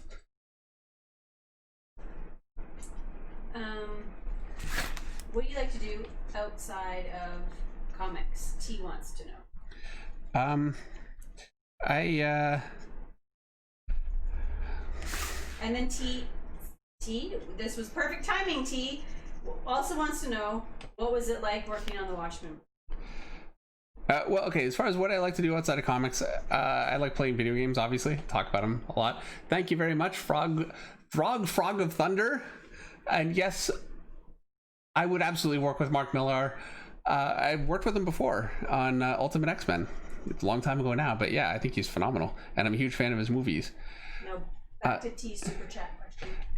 It was, Watchmen movie. Yeah, in the Watchmen movie, It's cool because we got to go to Zack Snyder's house. Yeah, we went to his house. I can't remember why we were in LA at the time, because I don't know. I mean, it wouldn't have made sense. I think we were there for a Noman video, actually. Oh, that's right. Yeah, I was doing yeah. Anyway, I was there for some Noman thing, which is a tutorial workshop thing.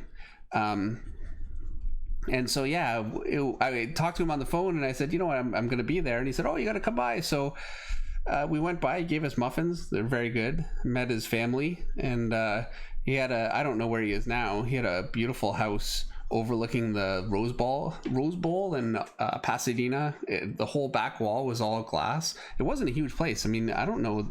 I mean, I'm sure he was doing very well, but you know, he actually at 300 hadn't come out yet.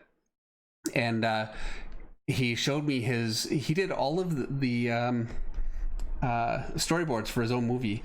So he showed me his book of original storyboards that he had drawn up for 300 and a bunch of design stuff and that kind of thing. So I got to see a bunch of 300 stuff before it came out. That was very, very cool.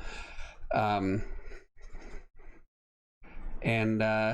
we just, you know, and he said, yeah, just go ahead and do whatever you want to do. Just have fun with it. I don't know that he actually really intended on using anything.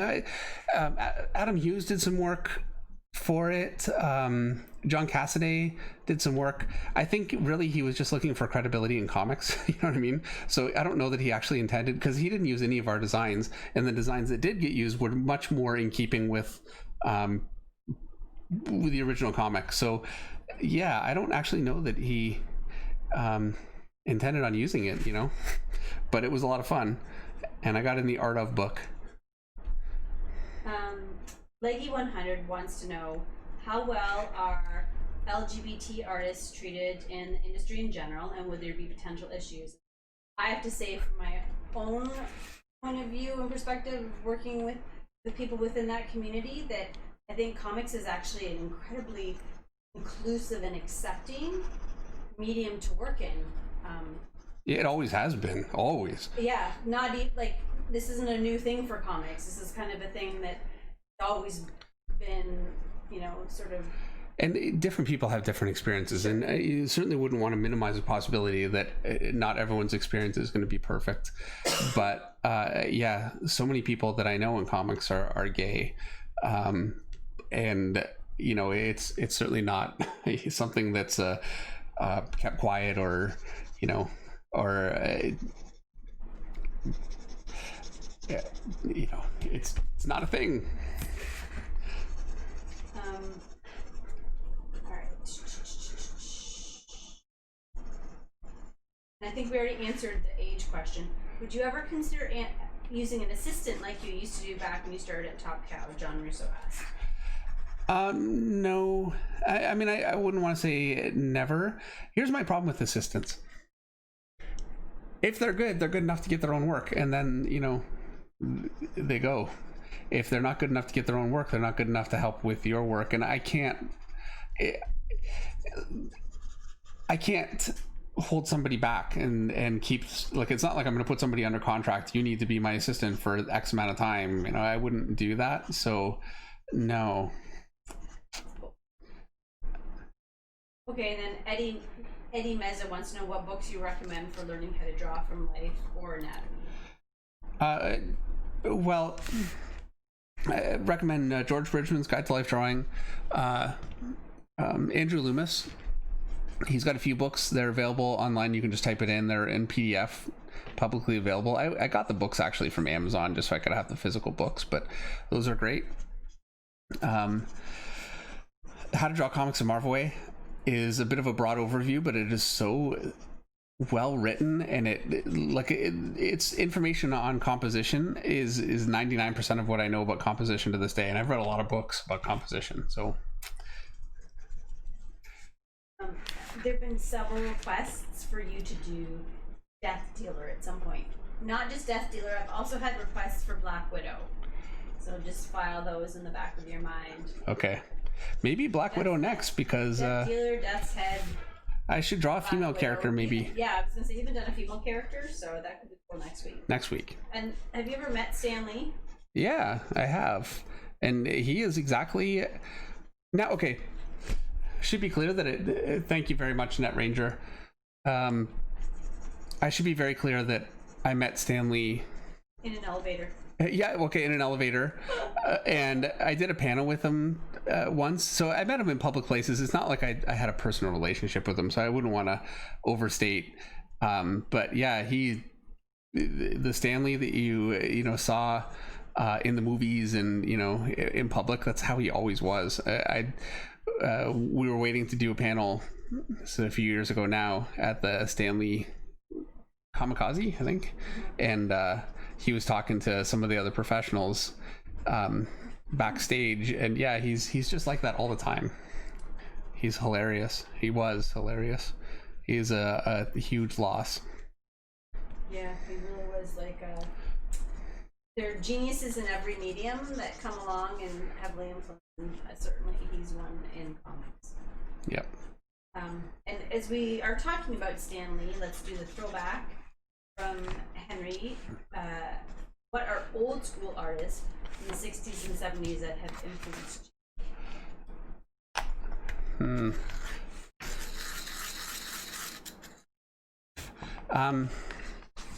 Bernie Wrightson is a huge one. I've got so many, and now I'm gonna totally draw a blank because I'm trying to think about the time.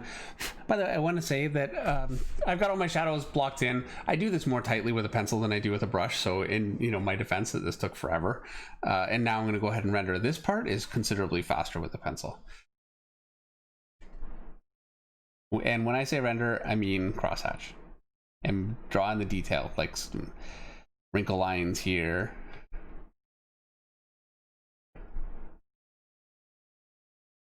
Dave, yeah. I have another super chat.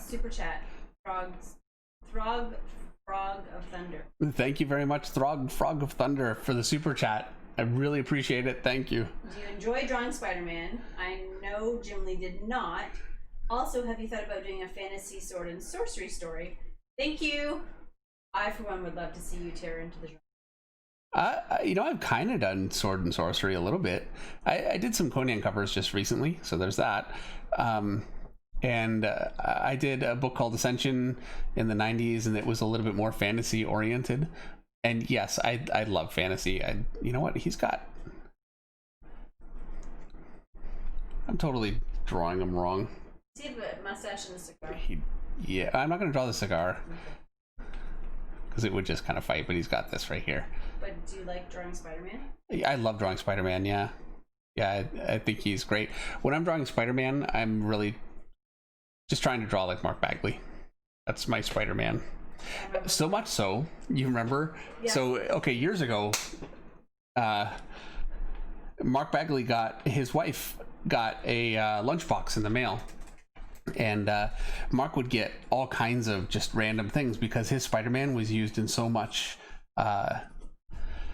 product placement. You know, you could get bed sheets and all kinds of things. I'm sure you still can. And anyway, they sent him a lunchbox with my Spider-Man on it, I think because whoever was at Marvel just assumed it was his because, yeah, my Spider-Man was so taken from his. And we still have that lunchbox. We still have it, yeah. It was Dave's Spider-Man, and so Everett and Isaac both had taken that lunchbox to school when they were younger. Yep. So much fun. Those are fun comic book stories. Oh, somebody wants to know if you can zoom in a little more.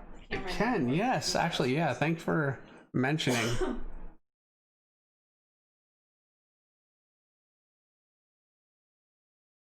I think this is actually a great question.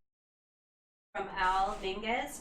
How fast should a comic book page be drawn, or what time does the industry demand? Well, if you want to do a monthly comic, then the industry demands that you draw a comic in a month. So, yeah, that means probably around 6 pages a week. Now, you can do a monthly comic and just not, you do 3 issues and you take a break, or you do 4 issues and you take a break, depending on your speed. So there's a lot of wiggle room there. Their concern, the publisher's concern, is always if you're going to do a monthly book, or if you're going to do any kind of book, they want to know what you can reasonably and consistently do. It's when you misrepresent how much you can actually, get done, and you say, "Oh yeah, no problem, I can do 10 pages a week," and really it turns out you can only do 2. They get very upset because they actually start publishing. They set their publishing plans based on that, and that's when they get very bitter. So I would say actually, David, that's actually the most truth is that all the editor needs to know is how many you can draw in a week. So if you tell your editor, I can do 3 pages a week reliably, and he can count on that, that's okay. You can't take like a page a week, but certainly anywhere in the 3 to 5 page range gives an editor time to plan ahead and book around you. The most important thing is turning it on your deadline. Yeah. Like if you say you're going to turn it in on Friday, you turn those 3 pages in on Friday. And T, we have another super chat from him, and he asks, did your style come naturally or is it intentional? Thank you for the chat, T. Thank you very much for the super chat. It came naturally and is intentional. It came naturally in the sense that I copied from artists that I liked so much that you know, their work would obviously influence my work, and if I'm gonna take a little bit from this artist and a little bit from that artist, eventually it kind of molds together in something that's different than any of their work, so that becomes a style. And so that's actually kind of natural, but then it's intentional too, because I'm really picking influences that I think will work with the kind of look that I'm trying to get. So, but it's, you know, finding a style, I don't think if you are trying to find a style just by thinking, gee, what do I want my art to look like, and you really sit and have deep thoughts about that, I don't think that's an effective way to find a style. The way to find a style is to allow yourself to be influenced by a range of different artists, and you do that for long enough, and eventually you'll have a style that is your own. If you're influenced by one artist, then your work will look like a cheap version of that artist, unless you're an absolute genius and you can just totally copy them. I could never. I've seen artists that can, and they just, their work is indistinguishable and they just pick it up in no time, and that's incredible. I could never do that, but I wouldn't recommend that you do that anyway. It's meshing. I just read something, and it wasn't about comics. I can't remember what it was, but somebody saying that my mind's going blank. Give me a second. Remember what I was saying.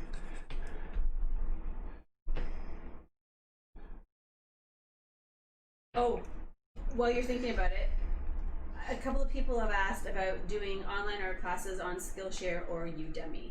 I actually am working on a Udemy course right now. In so much as I can. It'll be just a little bit before I'll be able to have it come out, but yes, I am doing something for Udemy. I'm very excited about it because not only can I go much more in depth, like all the things that I'm doing right now we're covering quickly, and I can show you some of this quickly and answer questions, and I think that's very helpful. But to be able to go step by step, this is what we're doing, this is why we're doing it, now this is what we're doing, this is why we're doing it, and make it very deliberate, I think is a very helpful thing. And also I can structure it so there are assignments. So, you know, I think you get so much more out of something when you watch an example of how something is supposed to be done, and then you are expected to take what you've learned and put it into practice. That's how you really actually pick things up. I've been disconnected. You have been? I have been. But make sure you're still on. I could be just... Yeah, I'm good. Okay. Well, I think I'm looking at my... Hold on. No, I'm good. Okay.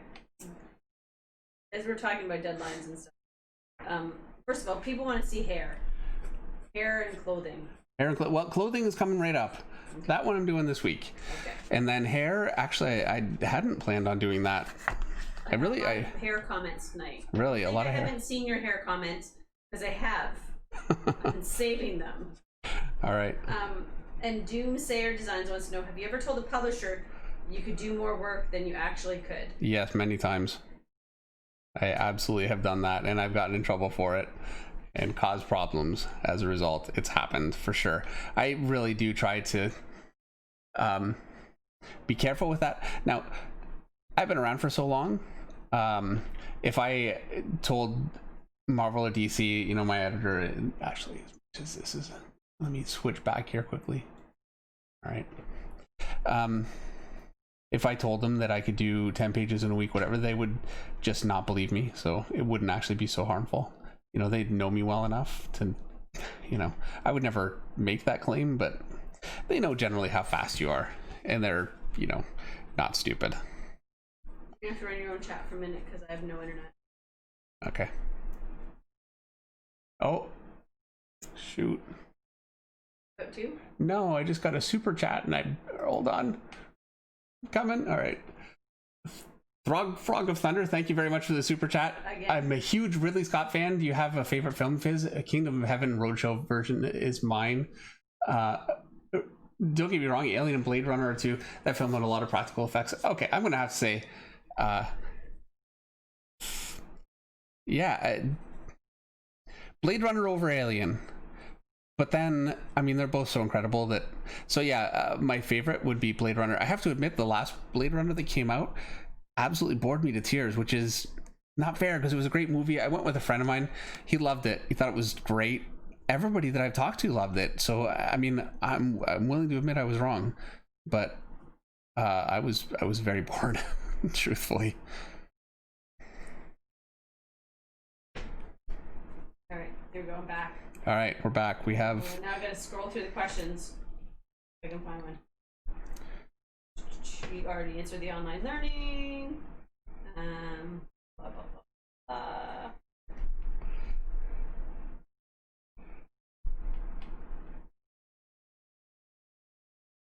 Oh, Chauncey Blakely wants to know what we do to keep ourselves motivated and interested in work. Okay, and then once we answer that, we have another super chat question. Okay.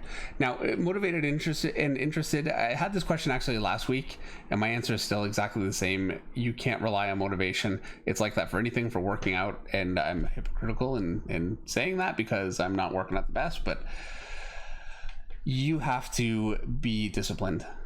You know, and you'll find there are times when your interest will be stronger, and there will be times when it wanes.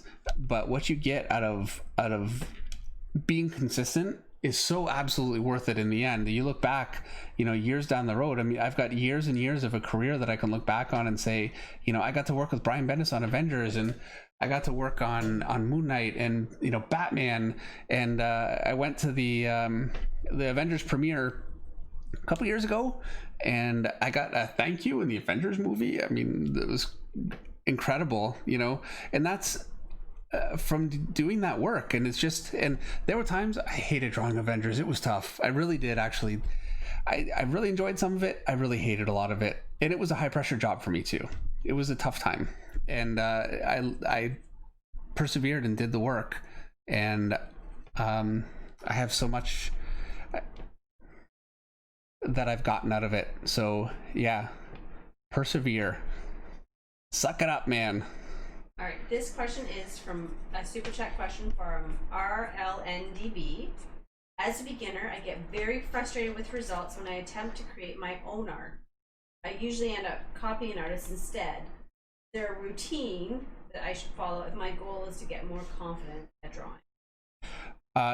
Yes, there is absolutely a routine. Step one is don't worry about creating great artwork and creating things that you're happy with straight out of your head when you're starting. That's a huge mistake. You want to, you know, treat it like anything you learn in school. You know, you don't just go in and start writing a story and you've never learned how to write letters. You know, it's one thing at a time. And if you want to just draw to have fun, you do it however you want to do it. But if you want to actually improve and get to the point where you can do professional work, then you need to do your gesture drawing, learn your anatomy, learn your perspective, learn all of the skills that go into all this stuff. And it's a very learnable thing. It's a process. You need to take it seriously and do the work.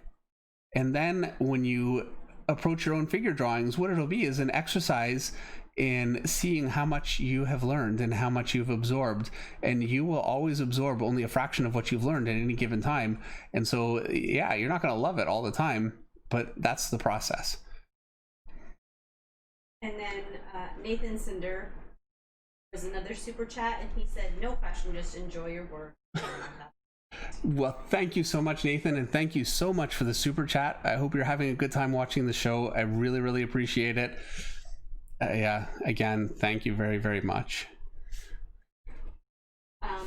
Draw with Weiku Nash wants to know whether it's a must to always shade your drawings when practicing your art every time, and how long should you sit and practice a day? You should sit and practice as much as you can get away with. And now, I was young. It took me 2 years to go from taking drawing seriously in any form whatsoever to getting my first work, which is relatively fast. But I was young. I had no other things going on. I was a high school dropout. And I need to, let me just quickly switch screens here, because on this screen, I can't tell if I'm on the screen. All right. I drew 12 hours a day. It's really all I did for 2 years. And I was not ready when I got in. Now it worked out, and I managed to make it work. But yes, it is a huge, huge commitment. The thing is, though, it's like anything that's really worth doing. The barrier to entry is how much work you're willing to put into getting what you want, because most people won't. And that's a fact. Actually, you know, I was working with now, if you're watching this, Rob Doria, if he's watching this now or if he watches later, I apologize. I was working with Rob several years ago, and his work was looking good.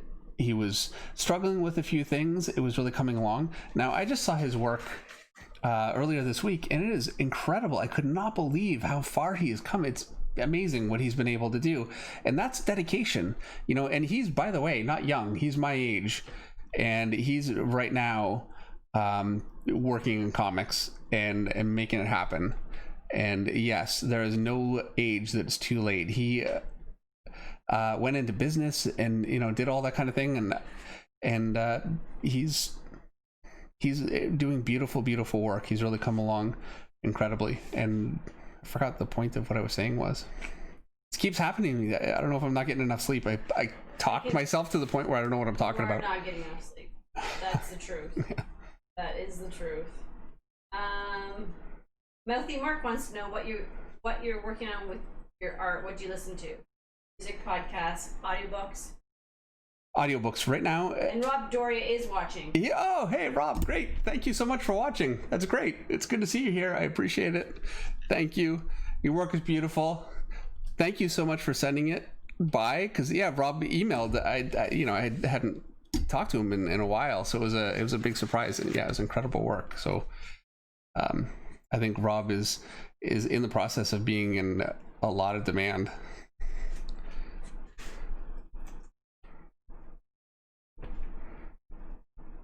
And then you're asking answering the question about what you listen to. Oh, podcasts. Or no, podcasts. Audiobooks. That's what I meant. Yes. Yeah. Right now, I'm going through my entire Stephen King library. That's pretty much, you know, what I'm doing right now. I go back and forth. I'll be back to horror movies again in a few months once I get truly sick of audiobooks. But we did miss a super chat. Oh no, Master Shan, I'm so sorry. My computer has, like, for whatever reason, been glitching on me for the last half hour. He wanted to know what happened to all the pencil tape. So apologies, Master Shan, for the chat question. I could tell you what happened to the pencil tape. This is a new pencil. I don't know what happened to my proper. You know, usually I have these for ages, but I go to a convention, I lose it. Anyway, I don't pencil. You know what? I'm off the page. Apologies, guys. There you go. I don't pencil as much as I did, and so I don't have tape on my pencil because I press hard when I pencil. My hand actually hurts right now from using this pencil without tape, just on its own. So yeah, if I'm gonna do this more, I need to wrap some tape around this thing. So you're right, I'm definitely missing it. I can feel my hand cramping up like an old man. And I have not been drawing that long today. Like, this is, a couple hours. Tell me, this is, what are we drawing? Half an hour now? I'm taking too long, aren't I? All I know is I have 17% battery left. Gotta move this along. You have 17%. All right. And then I can't help anymore. What brand of ink do you use? I think this is a great question. This is from VLaws. because when you were starting to ink, you were like crazy about what inks are people using, like Yeah. what ink is the inker using, and people were mixing their own inks, and there's There's this whole mystic chemistry process. Yes. Well, and Danny Mickey and Joe Weems had the blackest ink. I mean, it was incredible. It was beautiful. And I tried to, I've used, I can't even remember, whatever I could find at, the art store. Nothing special.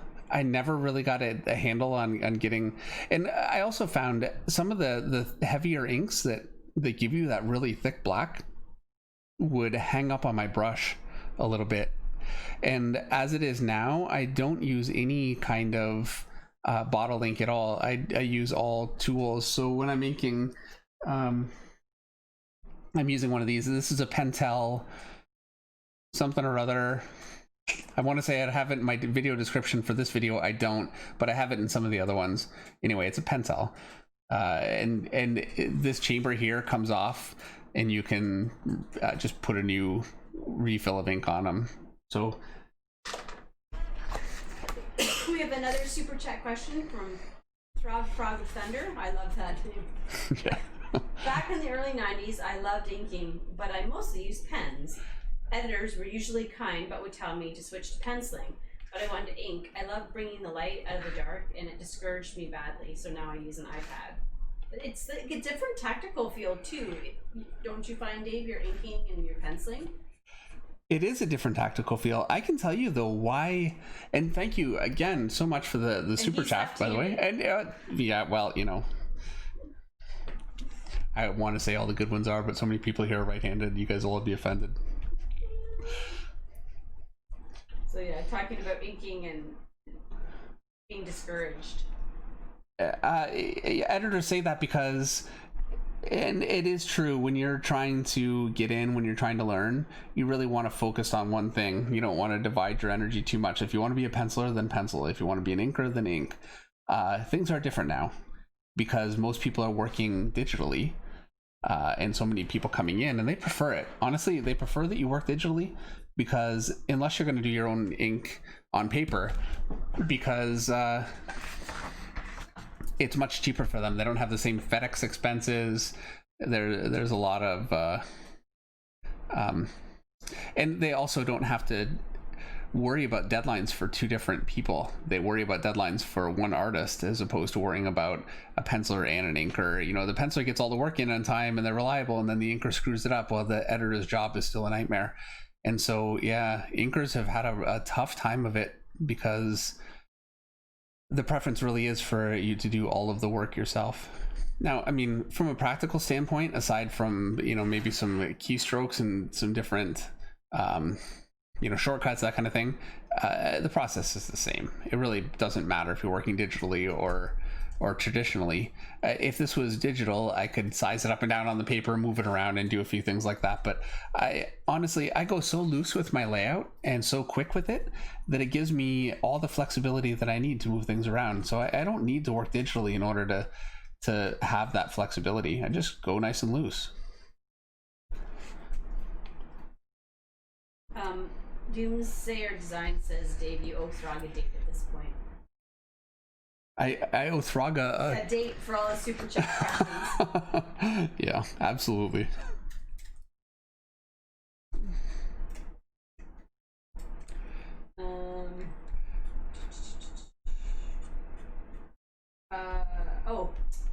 Mouthy Merc had a follow-up question to the audiobook question. Have you listened to Mr. Mercedes by Stephen King? Because I know you listen to a lot of horror stuff and Stephen King stuff. Well, I read that one, so I didn't listen to that one. That one I read a few years ago, so it wasn't audiobook, but I read the book. Yeah, there are a few books tied into that. That's like a bit of a series from him, actually. And yeah, I mean, they're great books for sure.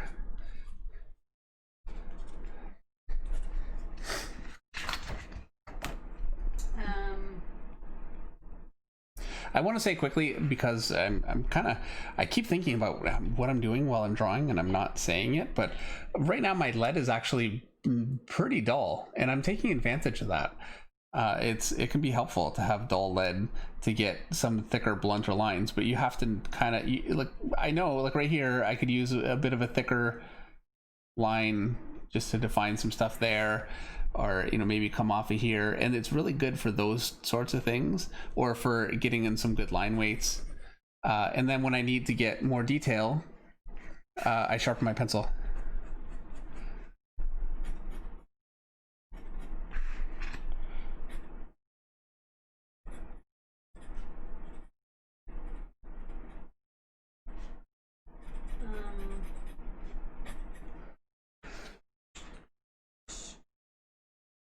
What advice do you have?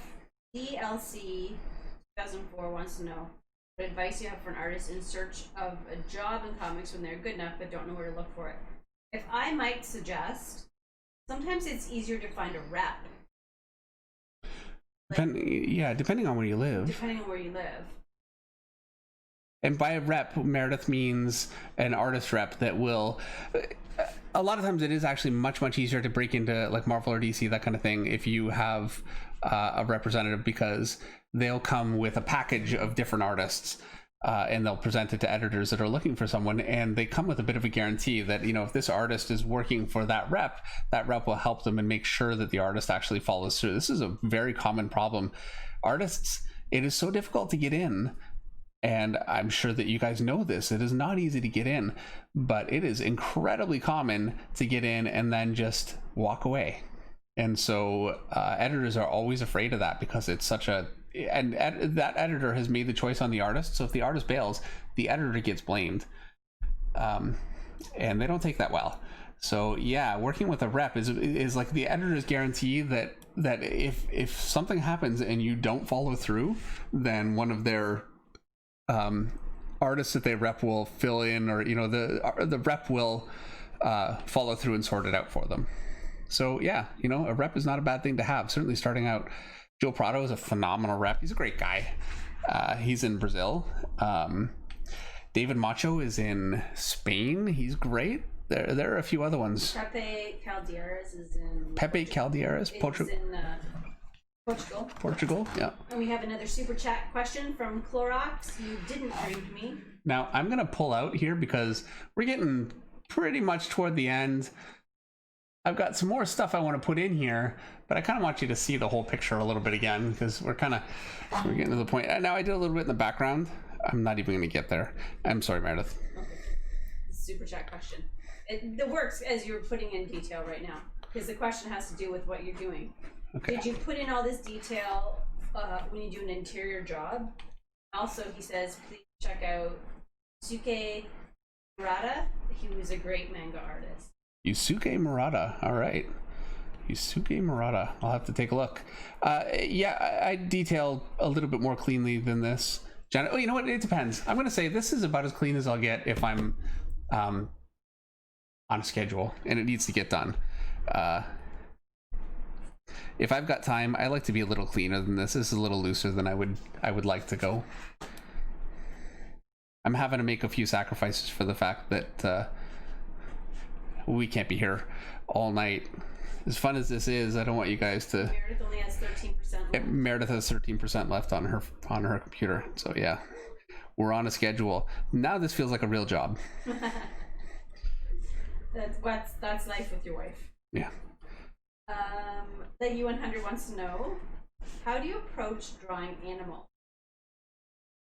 You spent some time doing this last year, actually. Yeah. Well, anatomy is anatomy.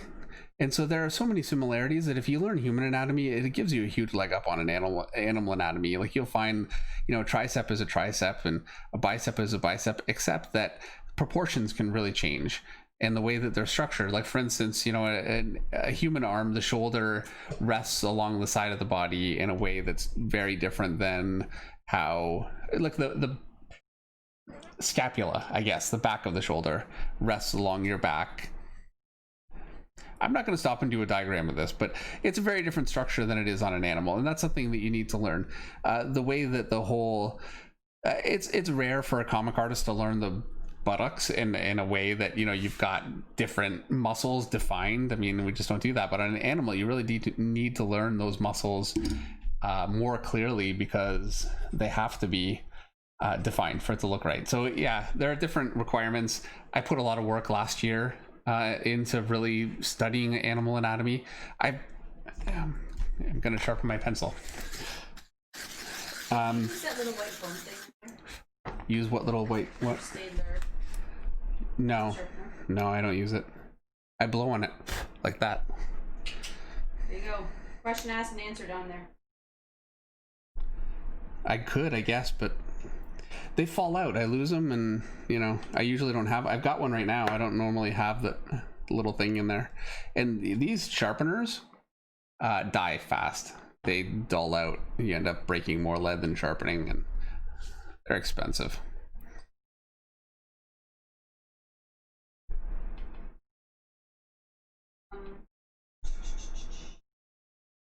You're gonna post this to your Instagram when you're done?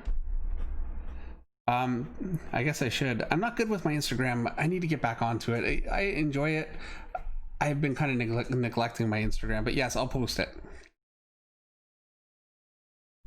I tell you guys, the reason I neglect my Instagram sometimes is I don't actually use my telephone, like my cell phone. It sits dead all the time. I never use it, and the only way you can really post on Instagram is with a phone. So it's like it's a problem.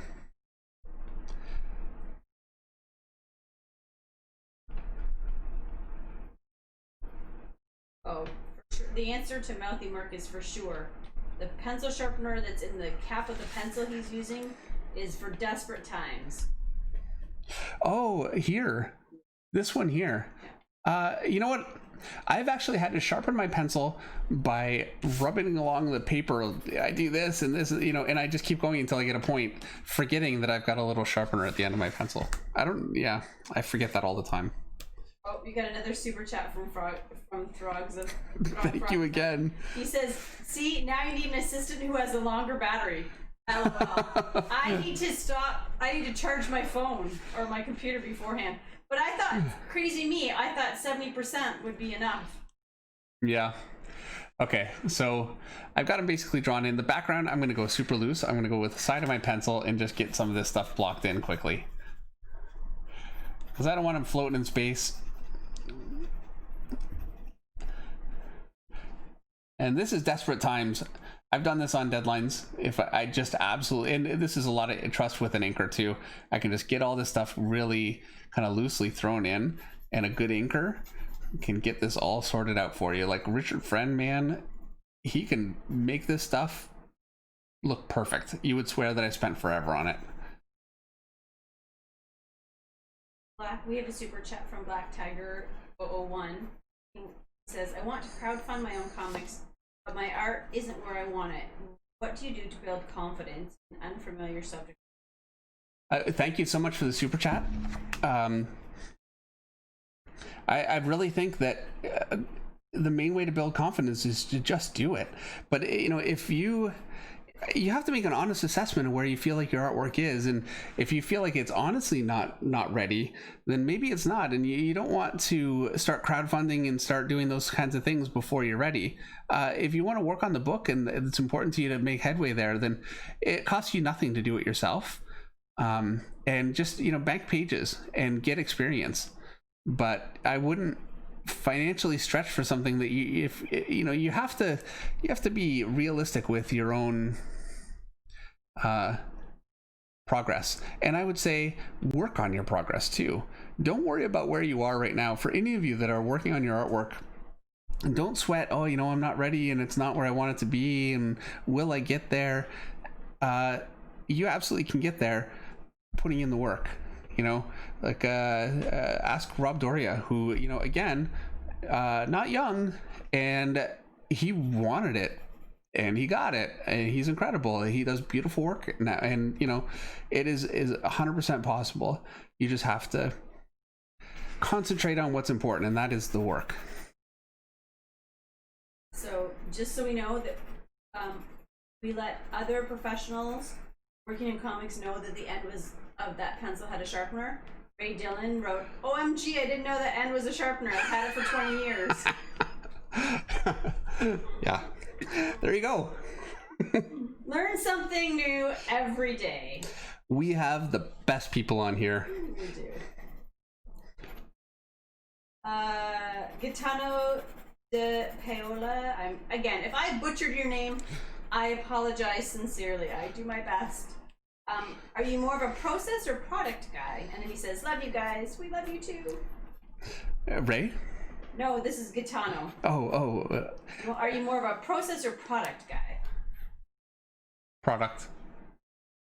Absolutely product, for sure. I mean, I love the process. I love doing it. I love the job, but ultimately I need to actually have something that comes out and, get my editor off my back. And so yeah, product it's gotta be what I focus on. And I think that's part of the reason why when I start a page, I can't just move on to another page. I can't just put it down. I need to. So finish. Chauncey Blakely has another question. Do you pay attention to others' strong reaction to your work, and does that affect what you create? I've let it in the past. It has. There have been times I've gotten very negative reactions, like when I was doing Avengers at the time. This is before, the movies or anything like that, and before Bendis, and it had a much more the book had a lot of history, and it had very dedicated fans that liked it much more in the George Perez kind of mold. And I did something that was very different, and they were not kind. Most people are great, but yeah, some people. I actually did an interview for a website, and the guy in the interview said, "What's it like to be like destroying a comic?" Basically. He asked you that question? Yeah, and I said, "Okay, I'm done." Yeah. And then he was all upset online afterwards because I didn't, You walked out of the interview? Yeah, I'm like, what am I going to say to that? I'm truly genuinely sorry if you don't like what I'm doing.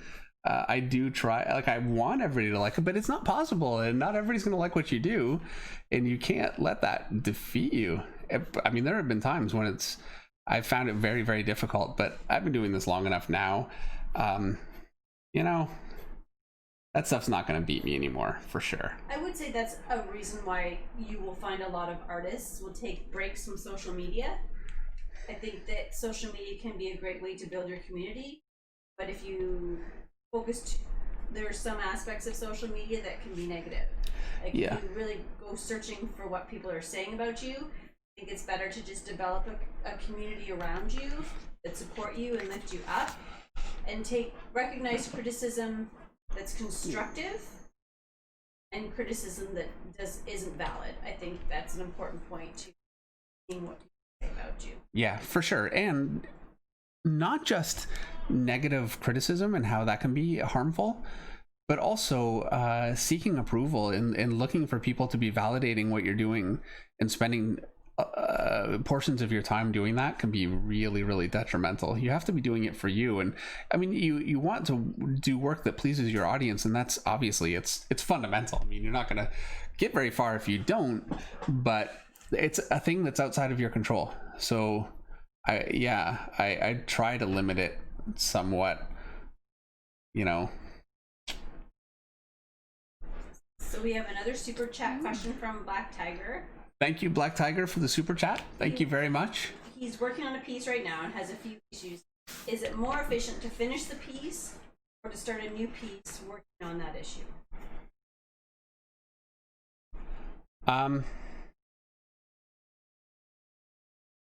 If it's a fixable issue and you feel like you know where it went wrong and it can be fixed, fix it. If it's something that you've gotten far enough in the picture and it's not a thing that would be easy to fix and it would be logistically difficult to do on the page and whatever, then I would say move on and learn from it. But don't let it defeat you and walk away.